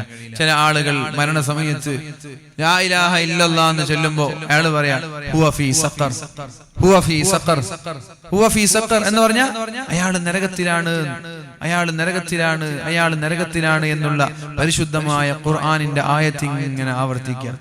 ഒരാളോട് പറഞ്ഞു ഖുൽ ലാ ഇലാഹ ഇല്ലല്ലാഹ്, ഫഖാല, അയാൾ പറഞ്ഞു ലാ അസ്തതിഉ അൻ നഖൂലഹാ, എനിക്കത് പറയാൻ കഴിയുന്നില്ല, എനിക്കത് പറയാൻ കഴിയുന്നില്ല ഒരാള്. രണ്ടാമത്തെ ഒരാളോട് പറഞ്ഞു ഖുൽ ലാ ഇലാഹ ഇല്ലല്ലാഹ്, ഫജഅല യഖൂൽ അദ്ദാറുൽ ഫുലാനിയ്യ, അസ്ലിഹു ഫീഹാ കദാ വൽ ബുസ്താനുൽ ഫുലാനി ഇഫ്അലു ഫീഹി കദാ. അഥവാ തന്റെ ബിസിനസ് ആ വീട് അങ്ങനെ ആക്കണം, ഈ വീട് ഇങ്ങനെ ആക്കണം. ഇയാളോട് പറയുന്നത് ലാ ഇലാഹ ഇല്ലല്ലാഹ് എന്ന് പറയാനാണ്. ഇയാൾ പറയുന്നത് അയാളുടെ വീട് അങ്ങനെ ആക്കണം, ആ വീട് ഇങ്ങനെ ആക്കണം, ഈ തോട്ടം ഇങ്ങനെ ആക്കണം, ആ സ്ഥലത്തുള്ള കച്ചവടം അങ്ങനെ ആക്കണം. അയാൾ ജീവിതത്തിൽ അതേ പറഞ്ഞിട്ടുള്ളൂ, ലാ ഇലാഹ ഇല്ലല്ലാഹ് പറഞ്ഞിട്ടില്ല. അതുകൊണ്ട് മരിക്കുമ്പോൾ അത് പറയാനും കഴിയുന്നില്ല. വേറെ ആൾ പറഞ്ഞു ഖുൽ ലാ ഇലാഹ ഇല്ലല്ലാഹ് എന്ന്. അപ്പൊ അയാൾ ഫജഅല അതേ ഇങ്ങനെ പാട്ട് പാടാൻ തുടങ്ങി. ഏതോ ഒരു സിനിമ പാട്ട് ഇങ്ങനെ പാടിയിട്ട് അയാൾ മരിച്ചു എന്നാണ്. വേറെ ഒരാളോട് പറഞ്ഞു ഖുൽ ലാ ഇലാഹ ഇല്ലല്ലാഹ്, ലാ ഇലാഹ ഇല്ലല്ലാഹ് എന്ന് ചൊല്ലാൻ പറഞ്ഞു. അയാൾ പറഞ്ഞു വമാ യൻഫഉനി മാ തഖൂൽ വലം അദഅ മഅസിയതൻ ഇല്ലാ റകിബ്തുഹാ. നിങ്ങൾ പറഞ്ഞൊന്നും എനിക്ക് ചെല്ലാൻ കഴിയില്ല, എനിക്കതൊന്നും ഉപകരിക്കുന്നില്ല, ഞാൻ ജീവിതത്തിൽ ഒരു തെറ്റും ഞാൻ ജീവിതത്തിൽ ചെയ്യാതിരുന്നിട്ടില്ല. സുമ്മ മാത, അങ്ങനെ പറഞ്ഞിട്ട് അയാൾ മരണപ്പെട്ടു പോയി. വേറൊരാളോട് പറഞ്ഞു ഖുൽ ലാ ഇലാഹ ഇല്ലല്ലാഹ്. അയാൾ പറഞ്ഞു വമാ അരിഫു അന്നി സ്വല്ലൈതു ലില്ലാഹി സ്വലാത്തൻ, ഞാൻ ജീവിതത്തിൽ ഒരു സ്വലാത്ത്, ഒരു നിസ്കാരം പോലും നിസ്കരിച്ചിട്ടില്ല. വമാ യുഗ്നി അന്നി, നിങ്ങൾ പറയുന്ന ലാ ഇലാഹ ഇല്ലല്ലാഹ് കൊണ്ട് എനിക്കൊരു ഉപകാരം ഉണ്ടാവില്ല. സുമ്മ മാത, അയാൾ അങ്ങനെ മരിച്ചുപോയി.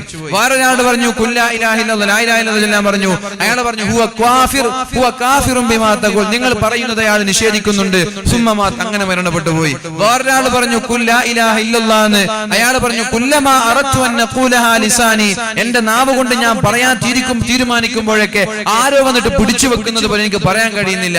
വേറൊരാൾ പറഞ്ഞു ഖുൽ ലാ ഇലാഹ ഇല്ലല്ലാഹ്. അയാൾ പറഞ്ഞു ലില്ലാഹി ഫലൈസ ലില്ലാഹ്, അല്ലാഹ് ഇല്ല, അല്ലാഹ് ഇല്ല. അതൊരു നിരീശ്വരവാദിയോടാണ് പറഞ്ഞത്. അയാൾ അല്ലാഹു ഇല്ല, അല്ലാഹു ഇല്ല എന്ന് പറഞ്ഞുകൊണ്ട് അയാൾ മരണപ്പെട്ടു പോയി. ഒരു കച്ചവടക്കാരനോട് പറഞ്ഞു ഖുൽ ലാ ഇലാഹ ഇല്ലല്ലാഹ് എന്ന്. അയാൾ പറഞ്ഞു ഹാദിഹിൽ ഖിത്അതു റഖീസ ഹാദാ മുശ്തരിൻ ജയ്യിദ് ഹാദിഹി കദാ, ഇത് പുതിയ സാധനമാണ്, ഇത് വിലയില്ലാത്ത സാധനമാണ്, അത് പഴയ സാധനമാണ് എന്നൊരു കച്ചവടക്കാരൻ ജീവിതത്തിൽ ലാ ഇലാഹ ഇല്ലല്ലാഹ് ചൊല്ലിയിട്ടില്ല. വേറൊരു കള്ളുകൂടിയാണ് പറഞ്ഞു ഖുൽ ലാ ഇലാഹ ഇല്ലല്ലാഹ്, നീ ലാ ഇലാഹ ഇല്ലല്ലാഹ് എന്ന് പറയണം. അപ്പൊ അദ്ദേഹം പറഞ്ഞു ഇശ്റബ് വസ്ഖിനി, നീ കുടിക്ക് എനിക്കും കുടിപ്പിക്കൂ. ഫമാത്ത്, അങ്ങനെ മരിച്ചു. നീ കുടിക്ക്, അയാൾ ഏറ്റവും കൂടുതൽ പറഞ്ഞതാണ് കള്ളുകൂടിയൻ. ആ ബാറിൽ പോവാ, ഹോട്ടലിൽ പോവാ, എന്നിട്ട് അവിടെ പോയിട്ട് കള്ള് ഷാപ്പിൽ പോവാ, നീ കുടിക്ക് എനിക്കും കുടിപ്പിക്കുക. അയാളൊക്കെ പറഞ്ഞു മരണപ്പെട്ടു പോയി. വേറൊരാൾ പറഞ്ഞു ഖുൽ ലാ ഇലാഹ ഇല്ലല്ലാഹ്.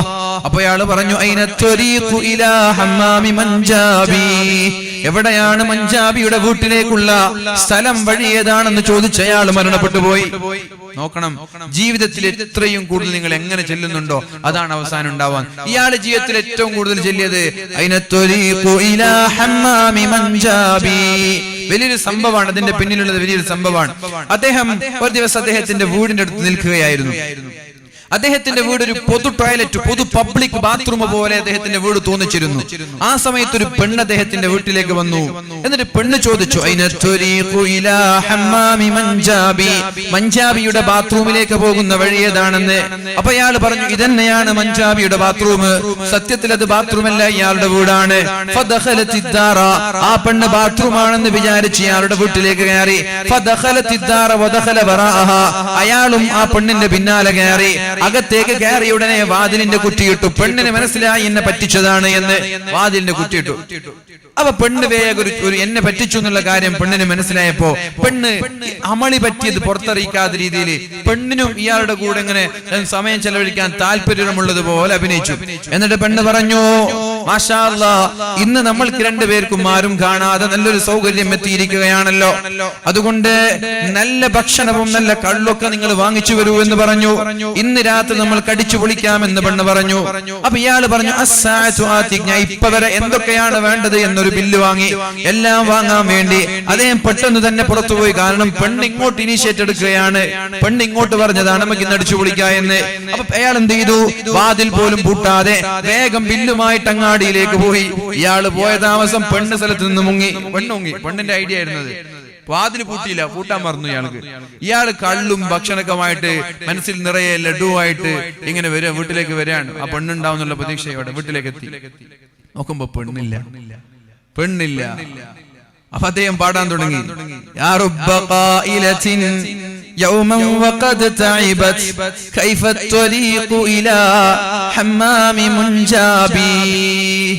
ഒരു ദിവസം എന്റെ വീട്ടിലേക്ക് വന്നിട്ട് എവിടെയാണ് മുൻജാബിയുടെ ബാത്റൂം എന്ന് ചോദിച്ച പെണ്ണെവിടെ എന്നിങ്ങനെ പാട്ട് പാടി ഭ്രാന്തനായ അയാൾ ആ പെണ്ണിനോർത്ത് ഭ്രാന്തനായി. അങ്ങനെ ഒരു ദിവസം ഇങ്ങനെ പാടി നടക്കുമ്പോഴാണ് 2 നിലയുള്ള വീടിന്റെ മുകളിൽ ഈ പെണ്ണിനെ കാണാനിടയായത്. ഇത് ഈ പെണ്ണ് കേട്ടു, ഈ പാട്ട് ഈ പെണ്ണ് കേട്ടു. യാ റബ്ബ ഖായിലത്തിൻ യൗമൻ വഖദ് തഇബത് കൈഫ ത്വരീഖു ഇലാ ഹമ്മാമി മൻജാബി. പെണ്ണ് മുകളിൽ നിന്ന് അടുത്ത പാട്ട് പാടി അല്ലാ ജഅൽത സരീഅൻ ഇദ് ലഫിർത ബിഹാ ഹിർസൻ അലദ്ദാരി ഔ ഖുഫ്ലൻ അലൽ ബാബി.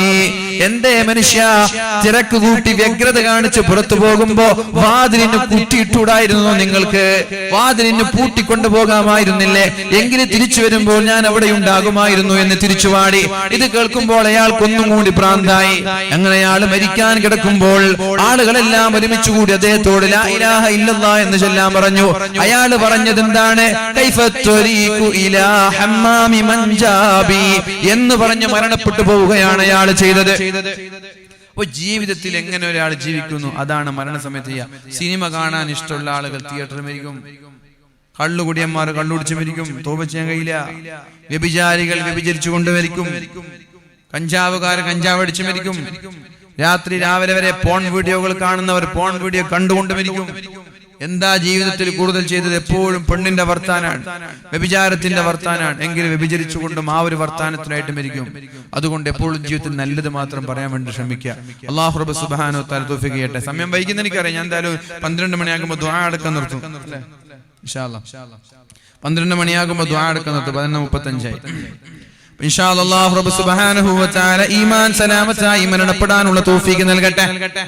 ഒരാൾക്ക് എന്താണോ ഇഷ്ടമുള്ളത് അത് അയാൾ കൂടുതൽ പറയുമെന്നാണ്. ഇദാ അഹബ്ബ ശൈഅൻ അക്സറ ദിക്റഹു. ഒരാൾ ഒരു വസ്തു ഇഷ്ടപ്പെട്ടത് കൂടുതൽ പറയും. എന്താണോ ജീവിതത്തിൽ ഒരാൾ പറഞ്ഞത് അത് തന്നെയാണ് അയാളുടെ മരണസമയത്തും അയാൾ പ്രകടിപ്പിക്കുന്നത്. ജീവിതത്തിൽ എന്താണോ നമ്മൾക്ക് ഇഷ്ടം ആ ഒരു സാഹചര്യത്തിലും സന്ദർഭത്തിലായിരിക്കും നമ്മൾ മരിക്കുക. ഖുർആൻ ഇഷ്ടമുള്ളവർ ഖുർആൻ ഓതി മരിക്കും, സുജൂദ് ഇഷ്ടമുള്ളവർ സുജൂദിൽ കിടന്ന് മരിക്കും, നിസ്കാരം ഇഷ്ടമുള്ളവർ നിസ്കാരത്തിൽ മരിക്കും, പള്ളി ഇഷ്ടമുള്ളവർ പള്ളിയിൽ മരിക്കും. അല്ലാഹു തൗഫീഖ് ചെയ്യട്ടെ. അപ്പൊ ഞാൻ പറഞ്ഞു വരുന്ന ഒരാൾ അവസാനമായി പറയുന്നതും ലാ ഇലാഹ ഇല്ലല്ലാഹ് എന്ന വാക്കാണ്. ദിക്റാണ് മനുഷ്യന്റെ ജീവിതം. ഇനി അയാൾ മരിച്ചു കഴിഞ്ഞു, അയാൾ മരിച്ചു കഴിഞ്ഞല്ലോ. മരിച്ചു കഴിഞ്ഞാൽ എന്താ ഉള്ളത്? ദിക്റന്നല്ലേ. മരിച്ചു കഴിഞ്ഞിട്ട് ഒരു തുണി വെള്ള തുണി മുകളിലിടും. നാട്ടുകാരെല്ലാം വന്നാൽ ഓതുന്നത് യാസീനാണ്. കുളിപ്പിക്കുന്നുണ്ട്, കുളിപ്പിച്ചു കഴിഞ്ഞാലും യാസീന്. പള്ളിയിലേക്ക് പോകുമ്പോൾ ദിക്റ്. എന്നിട്ട് പള്ളിയുടെ മുമ്പിൽ മയ്യിത്ത് വെച്ചിട്ട് ഖബറിലേക്ക് മണ്ണ് വാരി എറിയുമ്പോൾ അല്ലാഹുമ്മ സബ്ബിതുഹു ഇൻദ സുആൽ. അത് കഴിഞ്ഞിട്ട് അവസാനം യാസീൻ ഓതിയിട്ടാണ് വീട്ടിലേക്ക് പോകുന്നത്. ജനിച്ച ഉടനെ ആളുകൾ, അടുത്തുള്ള ആളുകൾ ചെവിയിലൂടെ ബാങ്ക് കൊടുത്തു. അവസാനമായി നാട്ടുകാരെല്ലാരും കൂടി യാസീനോദ് ദുആ ചെയ്തിട്ട് ഖബറിൽ വെച്ച് മണ്ണിൽ മൂടിയിട്ട് തിരിച്ചു വരികയാണ്. ഒരു മനുഷ്യന്റെ ജീവിതം മുഴുവനും ദിക്റുകളാണ്. ഇത് തുടക്കം മുതൽ ഒടുക്കം വരെ. ഇനി ഒരു ദിവസത്തെ കഥ ഞാൻ പറയാം. ഇത് ജനിച്ചതും മരിച്ചതും ഞാൻ പറഞ്ഞത്. ഇനി ഒരു ദിവസത്തെ കഥ പറയാം. രാവിലെ ഒരാൾ എങ്ങനെയാണ് എണീക്കുന്നത്, എങ്ങനെയാണ് എണീക്കുന്നത് എന്നല്ല, എങ്ങനെയാണ് എണീക്കേണ്ടത്. എങ്ങനെ എണീക്കേണ്ടത്? അൽഹംദുലില്ലാഹില്ലദീ അഹ്യാനി ബഅദമാ അമാതനി വഇലൈഹി നുശൂർ. ദിക്ർ ചൊല്ലിയിട്ടാണ് ഒരു മുസ്ലിം രാവിലെ ഉണരേണ്ടത്. ചൊല്ലിയില്ലെങ്കിൽ നിങ്ങളുടെ നഷ്ടമാണ്. അങ്ങനെ ഉണരേണ്ടത് അങ്ങനെയാ. ചൊല്ലിയില്ലെങ്കിൽ ആർക്കാണ് ഇഷ്ടം? നിങ്ങൾക്കാണ് ഇഷ്ടം. ഞാൻ പറഞ്ഞല്ലോ, വമൻ അഅറള അൻ ദിക്രി ഫഇന്ന ലഹു മഈശതൻ ദൻകാ. ആരാണോ എന്റെ ദിക്റിൽ നിന്ന് മാറി നിൽക്കുന്നത്, എന്റെ സ്മരണയിൽ നിന്ന് ആരാണോ മാറി നിൽക്കുന്നത്, അവർക്ക് ഞാൻ വളരെ കുടുസായ ജീവിതമാണ് നൽകുന്നത്. അഥവാ രാവിലെ എണീക്കുമ്പോൾ ഒരാൾ ഈ ദിക്ർ ചൊല്ലിയില്ലെങ്കിൽ അന്നത്തെ ദിവസത്തിൽ അയാൾക്ക് എന്തെന്നില്ലാത്തൊരു കൺജസ്റ്റഡ് ഫീൽ ചെയ്യും, എന്തെന്നില്ലാത്തൊരു കുടുസ് ഫീൽ ചെയ്യുമെന്നാണ്. എല്ലാവരും രാവിലെ എണീക്കേണ്ടത് എങ്ങനെ? അൽഹംദുലില്ലാഹില്ലദീ അഹ്യാനി ബഅദമാ അമാതനി വഇലൈഹി നുശൂർ. എണീറ്റിട്ട് കഴിഞ്ഞു. ഓക്കേ, ഫസ്റ്റ് സ്റ്റെപ്പ് അതാണ്. അടുത്തത് ബാത്റൂമിലേക്ക് പോവാണ്. എണീച്ചിട്ട് ബാത്റൂമിൽ പോവാണ്. വലത് കാല് വെച്ചിട്ടല്ലേ ബാത്റൂമിൽ പോവേണ്ടത് അല്ലേ? നല്ലോണം തലാട്ടിക്കോളി. വലത് കാല് വെച്ചിട്ടല്ലേ ബാത്റൂമിൽ പോകേണ്ടത് അല്ലേ? നല്ല തലാട്ടനാണ്. എന്ത് മനുഷ്യന്മാരും പള്ളിക്ക് വലത് കാലച്ച് കയറുണ്ട്. പള്ളിയും കൂടെ ഒരുപോലെ മഹത്വം കേട്ടോ ഇസ്ലാമില്. പള്ളിക്ക് കയറുമ്പോ വലത് കാലം വെക്കണം, പുറത്തു വരുമ്പോ ഇടത് കാലം വെക്കണം, വീട്ടിൽ കയറുമ്പോ വലത് കാലം വെക്കണം, തിരിച്ചു വരുമ്പോ ഇടത് കാലം വെക്കണം. ഹജ്ജിന് പോവാണെങ്കിൽ വരെ വീട്ടിൽ നിന്ന് ഇറങ്ങുമ്പോ ഇടത് കാലം വെക്കണം. മനസ്സിലായോ? പള്ളിക്കും വീടിനൊക്കെ ഇസ്ലാം തുല്യമായ സ്ഥാനം നൽകുന്നുണ്ട്. ഒരു മനുഷ്യന്റെ സൗഭാഗ്യത്തില് അള്ളാഹു എണ്ണിയത് ഒന്ന് പെണ്ണാണ്. പെണ്ണ് സൗജത്തുൻ സാലിഹ, ഭർത്താവിനെ ദീനിയായ വിഷയത്തിൽ സഹായിക്കുന്ന പെണ്ണ് വലിയൊരു ഭാഗ്യാണെന്നാണ്. ലോകത്തിലെ അമൂല്യമായ മുത്താണ് അവൾ. അവൾ വലിയൊരു മുത്താണ്. പെണ്ണുങ്ങളെ മുത്തേന്നൊക്കെ വിളിക്കൂലേ ഭാര്യയെ? പക്ഷെ നിങ്ങളുടെ ഭാഗത്ത് ബക്കറ്റ് വരും, സ്ത്രീകളുടെ ഭാഗത്തും പുരുഷന്മാരുടെ ഭാഗത്തും ഒക്കെ ബക്കറ്റ് വരും. ആ ബക്കറ്റിൽ നിങ്ങൾക്ക് ഏറ്റവും ഇഷ്ടപ്പെട്ട സംഖ്യ നിങ്ങൾ ഇട്ടിട്ട് സഹകരിക്കുക. ഏറ്റവും ഇഷ്ടമുള്ള സംഖ്യ. എനിക്ക് തീരെ ഇഷ്ടമില്ലാത്തൊരു കേസാണ് ഈ ബക്കറ്റിൽ 10-20 ഒക്കെ ഇടുന്നത്. കാരണം ബക്കറ്റ് എന്ന് വെച്ചാൽ നിങ്ങളും നിങ്ങളുടെ റബ്ബ് മാത്രം കാണുന്ന ഒരു സ്വതക്കയാണ്. നിങ്ങളും നിങ്ങളുടെ റബ്ബ് മാത്രം കാണുന്ന സ്വതക്കയാണ് ബക്കറ്റ്. അപ്പൊ ആ ബക്കറ്റിൽ നിങ്ങൾ എന്ത് ചെയ്യാൻ പാടില്ല? ഓർക്കാൻ പാടില്ല. റബ്ബ് മാത്രം കാണുന്ന വളരെ സ്വീകാര്യമായ സ്വതക്കയല്ലത്, സ്വീകാര്യമായ സ്വതക്കയല്ലേ. അതുകൊണ്ട് എന്ത്, ഏറ്റവും നിങ്ങൾക്ക് ഇഷ്ടപ്പെട്ട സംഖ്യ കയ്യിൽ നിന്ന് ഇടുക. പെണ്ണുങ്ങളും ആണുങ്ങളൊക്കെ അള്ളാഹു തൗഫീഖ് ചെയ്യട്ടെ. അള്ളാഹു റബ്ബ് സുബ്ഹാനഹു വ തആല തൗഫീഖ് നൽകട്ടെ. അപ്പൊ ഞാൻ എന്താ പറഞ്ഞത്, വീടും പള്ളിയൊക്കെ ഇസ്ലാം ഒരുപോലെ നല്ല മഹത്വം നൽകിയ സ്ഥലങ്ങളാണ്. ഏറ്റവും വലിയ മുത്ത് പെണ്ണുങ്ങളെ മുത്തേ സത്തേ എന്നൊക്കെ വിളിക്കണം വേണം. അങ്ങനെ ആദ്യം മാത്രം വിളിച്ചാൽ പോരാ, മരണം വരെ വിളിക്കണം. കല്യാണം കഴിഞ്ഞ മുത്ത സത്യകാരലെന്നൊക്കെ വിളിക്കും. മൊബൈലൊക്കെ പഠിച്ചോനെ ഓരോരുത്തർ മൊബൈലൊക്കെ ഭാര്യന്റെ പേരൊക്കെ സേവ് ചെയ്തെന്ന് പഠിച്ചോ കണ്ടാ ഞെട്ടിപ്പോവും. ഓ മൈ ലവ്, മൈ ജാൻ, സ്വീറ്റി. ഈ സ്നേഹം ഈ പ്രേമൊന്നും വീട്ടിലെത്തിയാണ്ടാവില്ല. മൊബൈലിൽ ആൾക്കാർ പ്രൊഫൈൽ പിക്ചർ വെച്ചിട്ടൊക്കെ നടക്കുമ്പോഴേക്ക് പഠിച്ചോ എന്തൊരു സ്നേഹം ഓരോ രണ്ടാളും തമ്മിൽ. വീട്ടിലെത്തിയാ കീരിയും മറ്റേ പാമ്പും പോലെ ഉണ്ടാവും. അപ്പൊ മൊബൈൽ എഴുതിയൊക്കെയൊന്നും അല്ല നിങ്ങളെ പ്രൊഫൈൽ പോകട്ടെ വെക്കലോ അല്ലേ സ്നേഹം എന്ന് പറഞ്ഞാല്. ചില ആളുകൾ അങ്ങനെ തെറ്റിദ്ധരിച്ചിട്ടുണ്ട്. സ്നേഹം എന്ന് പറഞ്ഞാൽ മരണം വരെ ഉണ്ടാവും. ഈ മുത്തേ സത്തേക്ക മരണം വരെ ഉണ്ടാവും. ഈ തുടക്കകാലത്തിന് മാത്രം ഉണ്ടായിട്ട് കാര്യമില്ല. അപ്പൊ ലോകത്ത് ഏറ്റവും വലിയ മുത്തേതെന്ന് വെച്ചാൽ പെണ്ണ് തന്നെയാണ്. ആരാന്റെ പെണ്ണല്ല, നമ്മുടെ പെണ്ണ്. നമ്മുടെ ദീനീ ബോധമുള്ള, നിങ്ങളെ ദീനിയായ വിഷയത്തിൽ സഹായിക്കുന്ന പെണ്ണാണെങ്കിൽ അവൾ മുത്താണ്, അവൾ മരതകമാണ്, അവൾ അമൂല്യമായ രത്നങ്ങളാണ്. അതിൽ യാതൊരു ഡൗട്ടില്ല. ഏറ്റവും വലിയ സമ്പാദ്യം, നിങ്ങളുടെ സമ്പാദ്യത്തിൽ വീട്ടിന്റെ മുമ്പിൽ ഓടിയുണ്ട്, ബെൻസ് ഉണ്ട്, പോർച്ച് ഉണ്ട്, ഇനി റോൾസ് റോയ്സ് വരെ ഉണ്ടെന്ന് വിചാരിച്ചോ. അതൊക്കെ ഒന്നുമല്ല നിങ്ങളുടെ ഈ പെണ്ണിന് മുമ്പിൽ. നിങ്ങൾക്ക് കിട്ടിയ സൗഭാഗ്യ പെണ്ണാണ്, ദീനുള്ള പെണ്ണാണ്. പിന്നെ സൗഭാഗ്യം നിങ്ങളുടെ വീടാണ്, വിശാലമായ വീട്. അതൊരു ഭാഗ്യമാണ്. വീടിന് അല്ലാഹു ഒരുപാട് മഹത്വങ്ങൾ നൽകിയിട്ടുണ്ട്. വീടും വലിയൊരു സൗഭാഗ്യമാണ്. അപ്പോ വീട്ടിൽ നിന്ന് ഇറങ്ങേണ്ടത് ഇടത് കാല് വെച്ച്, പള്ളിയിൽ നിന്ന് ഇറങ്ങേണ്ടത് ഇടത് കാല് വെച്ച്, വീട്ടിൽ കയറേണ്ടത് വലത് കാല് വെച്ച്, പള്ളിയിൽ കയറേണ്ടത് വലത് കാല് വെച്ച്. ഒരു മനുഷ്യൻ രാവിലെ എണീക്കുന്നു, ദിക്റ് ചൊല്ലിയിട്ട് എണീക്കുന്നു. ബാത്റൂമിൽ പോകേണ്ടത് ഇടത് കാല് വെച്ചിട്ടാണ്. ഇടത് കാല് വെച്ച് പോകുമ്പോൾ ഒരു ദിക്റുണ്ട് അല്ലേ? അല്ലാഹുമ്മ ഇന്നി അഊദു ബിക മിനൽ ഖുബുസി വൽ ഖബായിസ്. പിശാചിൽ നിന്ന് നീ കാക്കണേ എന്നാണ് ആ ദിക്റിന്റെ അർത്ഥം. അല്ലാഹുമ്മ തുഹ്ഹിർ ഖൽബി മിനൻ നിഫാഖി വഹസ്സിൻ ഫർജി മിനൽ ഫവാഹിഷ്. അല്ലാഹുവേ എന്റെ ഹൃദയത്തെ നിഫാഖിൽ നിന്ന്, കാപട്യത്തിൽ നിന്ന് കാക്കണേ. അല്ലാഹ് എന്റെ ഗുഹ്യാവയവങ്ങൾ ഹലാലിൽ മാത്രം ഉപയോഗിക്കാനുള്ള തൗഫീഖ് നൽകണേ എന്ന് മനോഹരിച്ചു തിരിച്ചു വരുമ്പോൾ നമ്മൾ ദിക്ർ ചൊല്ലണം. കയറുമ്പോ ദിക്റുണ്ട്, തിരിച്ചു വരുമ്പോഴും ദിക്റുണ്ട്. ഇനി ഭക്ഷണം കഴിക്കാൻ ടേബിളിൽ ഇരുന്നാൽ ദിക്റുണ്ട്. ബിസ്മില്ലാഹിർ റഹ്മാനിർ റഹീം. ഭക്ഷണം കഴിച്ചു കഴിഞ്ഞാൽ ദിക്റുണ്ട്. അൽഹംദുലില്ലാഹ്. വീട്ടിൽ നിന്ന് ഇറങ്ങുമ്പോൾ ദിക്റുണ്ട്. എന്താണ് ദിക്റ്? ബിസ്മില്ലാഹി തവക്കൽതു അലല്ലാഹ് ലാ ഹൗല വലാ ഖുവത ഇല്ലാ ബില്ലാഹ്.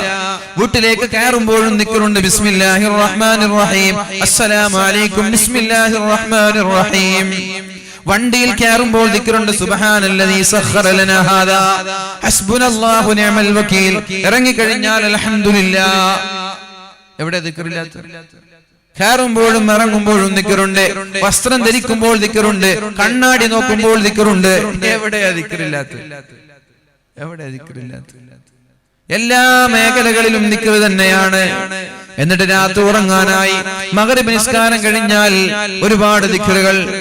മുൽക്കുണ്ട്, സൂറത്തുൽ മുൽക്കുണ്ട്, സൂറത്തുൽ വാഖിഅയുണ്ട്. അതെല്ലാം കഴിഞ്ഞ് ഹദ്ദാദുണ്ട്. എല്ലാം കഴിഞ്ഞ് നിങ്ങൾ കിടന്നുറങ്ങുകയാണ്. കിടന്നുറങ്ങാൻ ചെല്ലുമ്പോൾ ബാത്റൂമിൽ ചെന്ന് വുളൂ ചെയ്യണം, പല്ല് തേക്കണം. തിരിച്ച് റൂമിലേക്ക് വന്നിട്ട് ബിസ്മിക അല്ലാഹുമ്മ അമൂതു വ അഹ്യാ ബിസ്മിക റബ്ബി وضعت جنبي وبك أرفعه إن أمسكت نفسي فارحمها وإن أرسلتها فاحفظها كما تحفظ به عبادك الصالحين اللهم أسلمت نفسي إليك ووجهت وجهي إليك وألجأت ظهري إليك رغبة ورهبة إليك لا ملجأ ولا منجأ منك إلا إليك آمنت بكتابك الذي أنزلت ونبيك الذي أرسلت. ذكر ഇങ്ങനെ ചൊല്ലിട്ട് നിങ്ങൾ ഉറങ്ങി. ആ ഉറക്കിൽ നിങ്ങൾ അങ്ങോട്ട് മരണപ്പെട്ടു പോയി, നിങ്ങൾ നേരെ സ്വർഗത്തിലേക്ക് പോവാ. ഈ ഉറക്കിൽ ഇതൊക്കെ ചൊല്ലി നിങ്ങൾ ഉറങ്ങി, ഉറക്കിൽ അങ്ങോട്ട് മരിച്ചുപോയി. ഉറക്കിൽ മരണപ്പെടാനുള്ള സാധ്യത കൂടുതലാണ്. ഉറക്കും മരണവും ഒന്ന് സെയിമാണ്. ഉറക്കെന്താണോ മരണം എന്താണോ അത് തന്നെയാണ് ഉറക്കം. മരണത്തിൽ എന്ത് പ്രോസസ്സാണോ നടക്കുന്നത് അതേ പ്രോസസ് തന്നെയാണ് ഉറക്കിൽ നടക്കുന്നത്. മരണത്തിലുള്ള പ്രോസസ് എന്താണ്? റൂഹിനെ മലക്കുകൾ കൊണ്ടുപോകുന്നു, അള്ളാഹുവിന്റെ അടുത്ത് കൊണ്ടുവെക്കുന്നു. ഉറക്കിലും അതുപോലെ നിങ്ങൾക്ക് ഉറക്കം വരുമ്പോൾ നിങ്ങളുടെ ആത്മാവിനെ കൊണ്ടുപോകുന്നു, അള്ളാഹു പിടിച്ചു വെക്കുന്നു. രാവിലെ എണീക്കണം എന്ന് അള്ളാഹു തീരുമാനിച്ചാൽ ആ ആത്മാവിനെ തിരിച്ചയക്കുന്നു. നിങ്ങളിങ്ങനെ കണ്ണും തിമ്മി ഇങ്ങനെ കണ്ണും ചുരുട്ടി ഇങ്ങനെ എണീക്കുന്നു. അള്ളാഹു എണീക്കരുതെന്ന് വിചാരിച്ചാൽ ആ ആത്മാവിനെ അവിടെ തന്നെ പിടിച്ചു നിർത്തും. മരണം ഉറക്ക് സെയിമാണ്. ഒരു വേദനയില്ലാതെ ഉറക്കിൽ മരണപ്പെടുന്നവർ ഒരു വേദന ഇല്ലാതെ മരണപ്പെടും. കാരണം അവരുറങ്ങിയതാണ്, തിരിച്ചു റൂഹിനെ അയച്ചിട്ടില്ല. രാവിലെ വന്നിട്ട് ഉമ്മ എന്ന് പറഞ്ഞ് മക്കൾ വിളിക്കും. എന്തുമ്മ? ഉമ്മ ഇന്നലെ ഉറങ്ങിയതാണ്. ഉമ്മക്ക് പോലും അറിയാതെ ഉമ്മ മരിക്കും, ഉപ്പയ്ക്ക് പോലും അറിയാതെ ഉപ്പ മരിക്കും. ഉറക്കൽ എങ്ങോട്ടും വരും. അതാണ് ആ ദിക്റിന്റെ അർത്ഥം. നിന്റെ നാമം കൊണ്ട് ഞാൻ കിടന്നുറങ്ങുകയാണ്. ഇൻഷാ അല്ലാഹ് നാളെ എണീക്കുകയാണെങ്കിൽ നിന്റെ നാമം കൊണ്ടാണ് ഞാൻ എണീക്കുന്നത്. ഇൻ അംസക്ത നഫ്സി ഫർഹംഹാ, എന്റെ ആത്മാവ് നീ കൊണ്ടുപോവുകയാണല്ലോ, അതവിടെ പിടിച്ചു വെക്കുകയാണ്. അഥവാ എന്നെ നീ മരിപ്പിക്കുകയാണെങ്കിൽ ഫർഹംഹാ, എന്റെ ആത്മാവിനോട് നീ കാരുണ്യം ചെയ്യണേ അല്ലാഹ്. ഈ ഉറക്കത്തിൽ ഞാൻ മരിച്ചാൽ നീ എന്നെ ദയവ് ചെയ്ത് ശിക്ഷിക്കരുതേ, എനിക്ക് കാരുണ്യം ചെയ്യണം കേട്ടോ എന്ന് പറഞ്ഞിട്ട് ഉറങ്ങാൻ. വ ഇൻ അർസൽതഹാ, മരിപ്പിക്കാതെ നീ എന്നെ തിരിച്ചയക്കുകയാണ് എന്റെ ആത്മാവിനെ എങ്കിൽ ഫഹ്ഫൽഹാ കമാ തഹ്ഫലു ബിഹി ഇബാദകസ്സാലിഹീൻ, സ്വാലിഹീങ്ങളായ ആളുകളിൽ അല്ലാഹുവേ എന്നെ ഉൾപ്പെടുത്തണേ എന്നാണ് നമ്മൾ ദുആ ചെയ്യുന്നത്. ഇപ്പൊ രാവിലെ എണീക്കുകയാണെങ്കിൽ സ്വാലിഹീങ്ങളിൽ എന്നെ ഉൾപ്പെടുത്തണേ പഠിച്ചോനെ. ഞാൻ എണിച്ച എന്നെ നീ തമ്മാടികളുടെ കൂടെ കൂട്ടത്തിൽ പെടുത്തല്ലേ റബ്ബേ. രാവിലെ തന്നെ എണിച്ച് ചങ്ങായിമാർ വിളിക്കും, നമുക്ക് അങ്ങോട്ട് പോവല്ലേ, സിനിമ കാണാൻ പോവല്ലേ എന്നൊക്കെ പറഞ്ഞിട്ട് വിളിക്കുമ്പോൾ പഠിച്ചോനെ എന്നെ പെടുത്തല്ലേ പഠിച്ചോനെ, അയാൾക്ക് എന്നെ വിളിക്കാൻ തോന്നിപ്പിക്കല്ലേ റബ്ബേ, കഞ്ചാവ് അടിക്കാൻ എന്നെ കൊണ്ടുപോകല്ലേ പഠിച്ചോനൊന്ന് നന്നാക്കി റബ്ബേ. സ്വാലിഹീങ്ങൾക്കൊക്കെ നല്ല നല്ല ബന്ധങ്ങളിൽ ഉണ്ടാവും, എന്നതുപോലെ കാത്തിരു റബ്ബേ എന്ന് പറഞ്ഞിട്ട് നമ്മൾ ദുആ ചെയ്തിട്ട് കിടന്നുറങ്ങുന്നത്. എവിടെ ദിക്റില്ലാത്ത പറ? എവിടെ ദിക്റില്ലാത്ത? കല്യാണം കഴിഞ്ഞു ദിക്റ്, കുട്ടി ഉണ്ടാവാൻ വേണ്ടി ശ്രമിച്ചു ദിക്റ്, കുട്ടി ഉണ്ടായി ദിക്റ്, കുട്ടി മരിച്ചു ദിക്റ്, കുട്ടി രാവിലെ എണീക്കുമ്പോ ദിക്റ്, കുട്ടി ഉറങ്ങുമ്പോഴും ദിക്റ്. ഇതൊന്നും നിങ്ങൾക്കില്ലേ? ഈ പറഞ്ഞ ദിക്റൊന്നും നിങ്ങൾക്കും നിങ്ങളുടെ ഭാര്യക്കൊന്നും ഇല്ലേ? മക്കൾ നന്നാവൂല, നിങ്ങൾക്കും നന്നാവൂല. ഈ ദിക്ർ, ഇതൊക്കെ ദിക്ർ എന്തിനാ തന്നതെന്ന് ചോദിച്ചാല് അല്ലാഹു പറഞ്ഞു,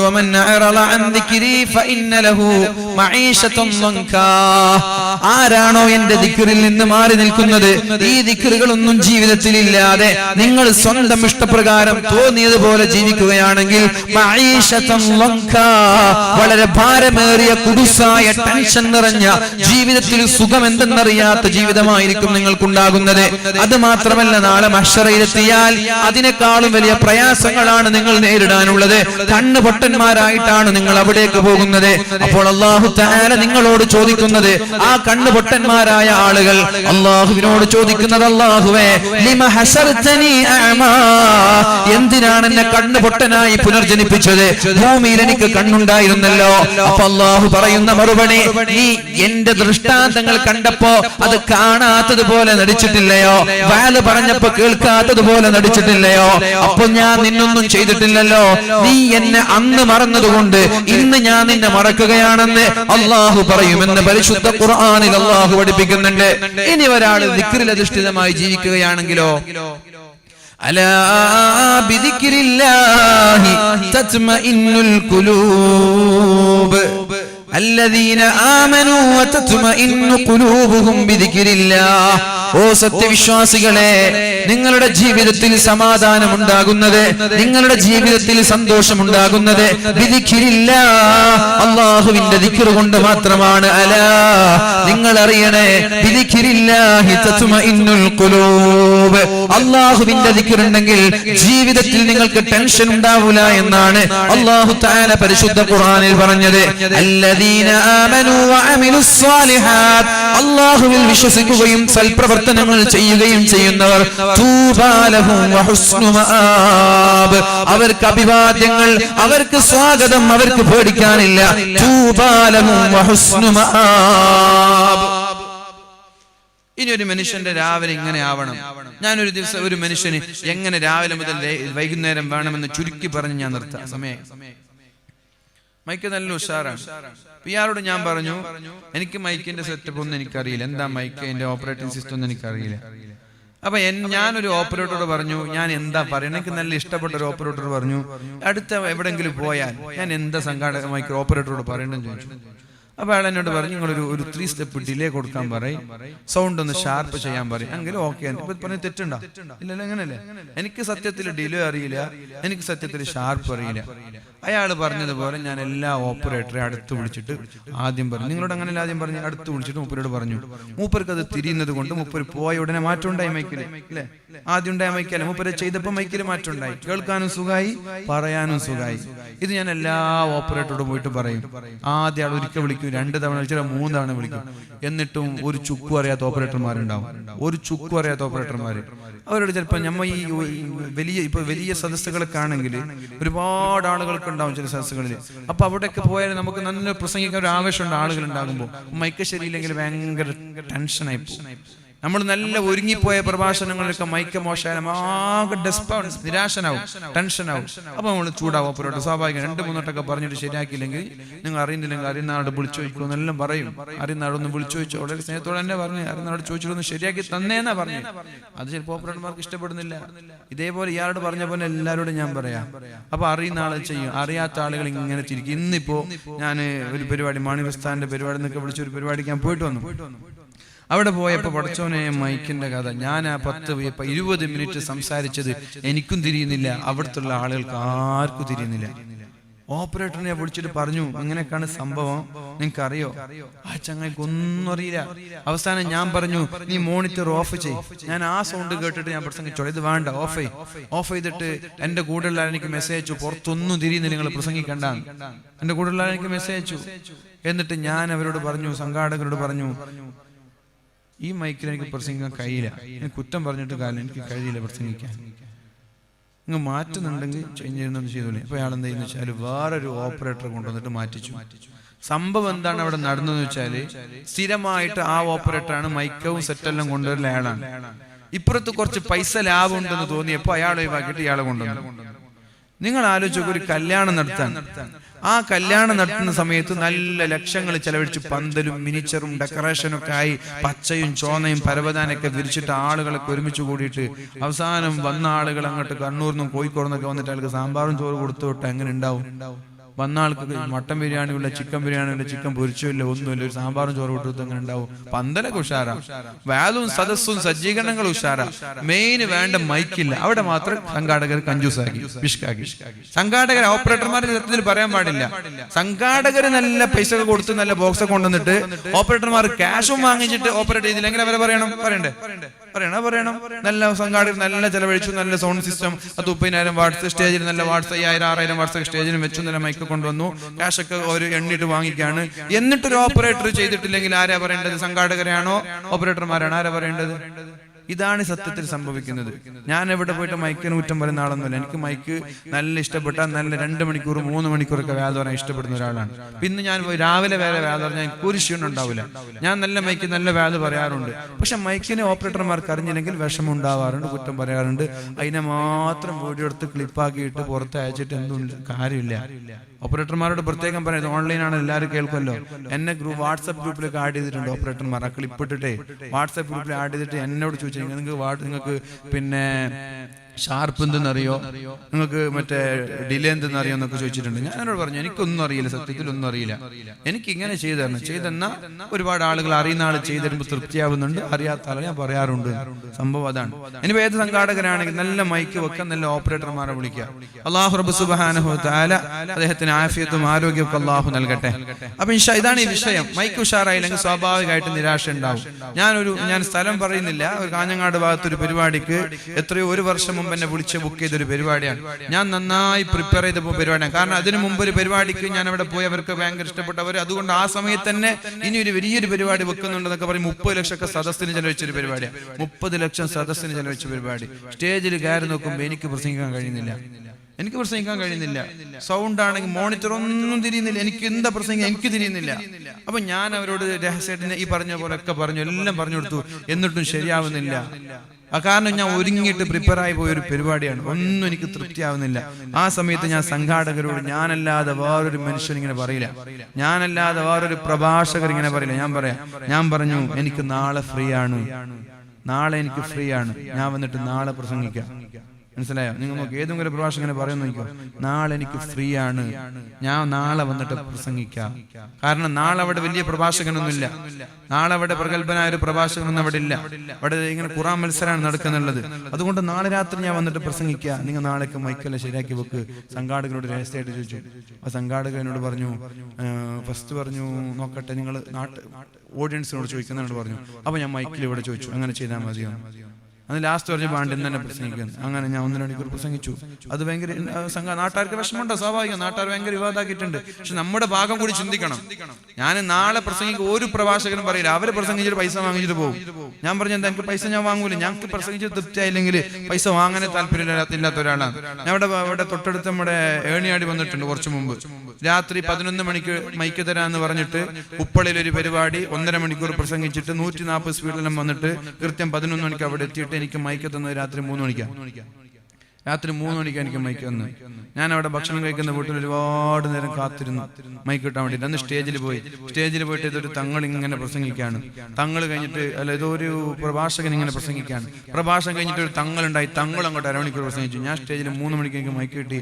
ഞാൻ പറഞ്ഞു ഇത് ഉറങ്ങേണ്ട സമയമാണ്, ഇത് പ്രസംഗിക്കേണ്ട സമയമല്ല. എനിക്കിപ്പോൾ പ്രസംഗിച്ച എന്തും തിരിയില്ല, അതുകൊണ്ട് ഞാൻ പ്രസംഗിക്കുന്നില്ല. അസ്സലാമു അലൈക്കും വറഹ്മത്തുള്ളാഹി എന്ന് പറഞ്ഞ് ഇറങ്ങി. വണ്ടിയുടെ വാടക പോലും ഞാൻ വാങ്ങിച്ചിട്ടില്ല. കാസർഗോഡ് നിന്ന് ഏകദേശം ബന്തെടുക്ക് കേണിയാടിക്ക് പോകാൻ എത്ര കിലോമീറ്റർ ഉണ്ടെന്ന് വെച്ചാൽ മതി. ഞാൻ പ്രസംഗിക്കാൻ സ്ഥലത്ത് ഞാൻ വണ്ടി വാടക ഞാൻ വാങ്ങാറില്ല. ഇതൊക്കെയാണ് സംഭവം. ജനങ്ങൾ എന്തൊക്കെയോ പ്രചരിപ്പിക്കും. അതൊക്കെ അതേപോലെ ഒരു ദിവസം ഹർത്താലുണ്ടായി. അന്ന് ഞാൻ മലപ്പുറം ജില്ലയിലേക്ക് പോവാണ് കാർ എടുത്തിട്ട്. പകുതിയാകുമ്പോൾ കാഞ്ഞങ്ങാടെത്തുമ്പോൾ എന്റെ വണ്ടി റിസർവായി ഓയിൽ. എവിടെ നോക്കിയാലും പമ്പില്ല. അങ്ങനെ ഉരുട്ടി കണ്ണൂരെത്തിയപ്പോൾ അവിടെ മാഹിയിലുള്ള ഒരാൾക്ക് വിളിച്ചു, മാഹി പമ്പ് തുറന്നിട്ടുണ്ടോ? ഇല്ല എന്ന് പറഞ്ഞു. മാഹി പമ്പ് തുറന്നിട്ടില്ല എന്ന് പറഞ്ഞു. എന്നിട്ട് ഞാൻ എന്ത് ചെയ്തു, കണ്ണൂർ റെയിൽവേ സ്റ്റേഷനിൽ കാറ് വെച്ചിട്ട് അവിടുന്ന് ഞാനും തന്നെ AC ടിക്കറ്റ് എടുത്തിട്ട്, ഞാനുടനെ ഡ്രൈവറുണ്ട്, 2 പേര് AC ടിക്കറ്റ് എടുത്തിട്ട് ഞങ്ങൾ ഇങ്ങോട്ട് പോയി. അവിടെ പോയിട്ട് പ്രസംഗിച്ചു. എനിക്ക് അവർ 10,000 രൂപ തന്നു. എനിക്ക് വണ്ടിക്ക് ചിലവ് ഏകദേശം 1000 രൂപ, 1000 മുകളിൽ എന്തുണ്ട് ട്രെയിനിന്റെ ചിലവുണ്ട്. എന്റെ വണ്ടി അന്ന് രാത്രി ഡ്രൈവർ തിരിച്ചു വന്നിട്ട് എന്റെ വണ്ടി എടുത്തിട്ട് മലപ്പുറത്തേക്ക് വന്നു. വണ്ടി വാടക ഞാൻ വാങ്ങിച്ചിട്ടില്ല. 2-5-6 രൂപ ചിലവ് തന്നെ ഉണ്ട്. എന്നിട്ട് ആ സംഘാടകർ എന്റെ കുറ്റം പറഞ്ഞെന്താ പറയുക, ഞാൻ പോയിട്ട് അവിടെ പിരിച്ചിട്ടില്ല. മനസ്സിലായോ? ഞാൻ പോയിട്ട് പിരിച്ചിട്ടില്ല. പിരിക്കാൻ പറഞ്ഞപ്പോൾ ഞാൻ പറഞ്ഞു പ്രസിഡന്റ് ആരാന്ന് ചോദിച്ചു. എന്നോട് പറഞ്ഞു പിരിക്കണം. പ്രസിഡന്റ് ആരാന്ന് ചോദിച്ചാണ്. പ്രസിഡന്റ് പറഞ്ഞു പ്രസിഡന്റിനോട് മുസ്കാർ കുപ്പായം പിരിക്കാൻ വേണ്ടിയിട്ടാണ് 1000 രൂപ. ഞാൻ പറഞ്ഞു പ്രസിഡന്റ് നിങ്ങൾ ആദ്യം ഒരു മുസല്ല വാങ്ങിയിട്ട് പ്രസിഡന്റിന് 1000 രൂപ കൊന്നു കൊടുത്തു. പിന്നെ സെക്രട്ടറി ആരെന്ന് ചോദിച്ചു. സെക്രട്ടറിക്ക് ഒന്ന് കൊടുത്തു 1000 രൂപയ്ക്ക്. ട്രഷറർ ആരാന്ന് ചോദിച്ചു. ട്രഷറിന് 1000 രൂപ കൊടുത്തു. അങ്ങനെ സദസ്സിലുള്ള കൊടുത്തു. അവസാനം ഞാനൊന്ന് വാങ്ങിച്ചു 1000 രൂപയ്ക്ക്.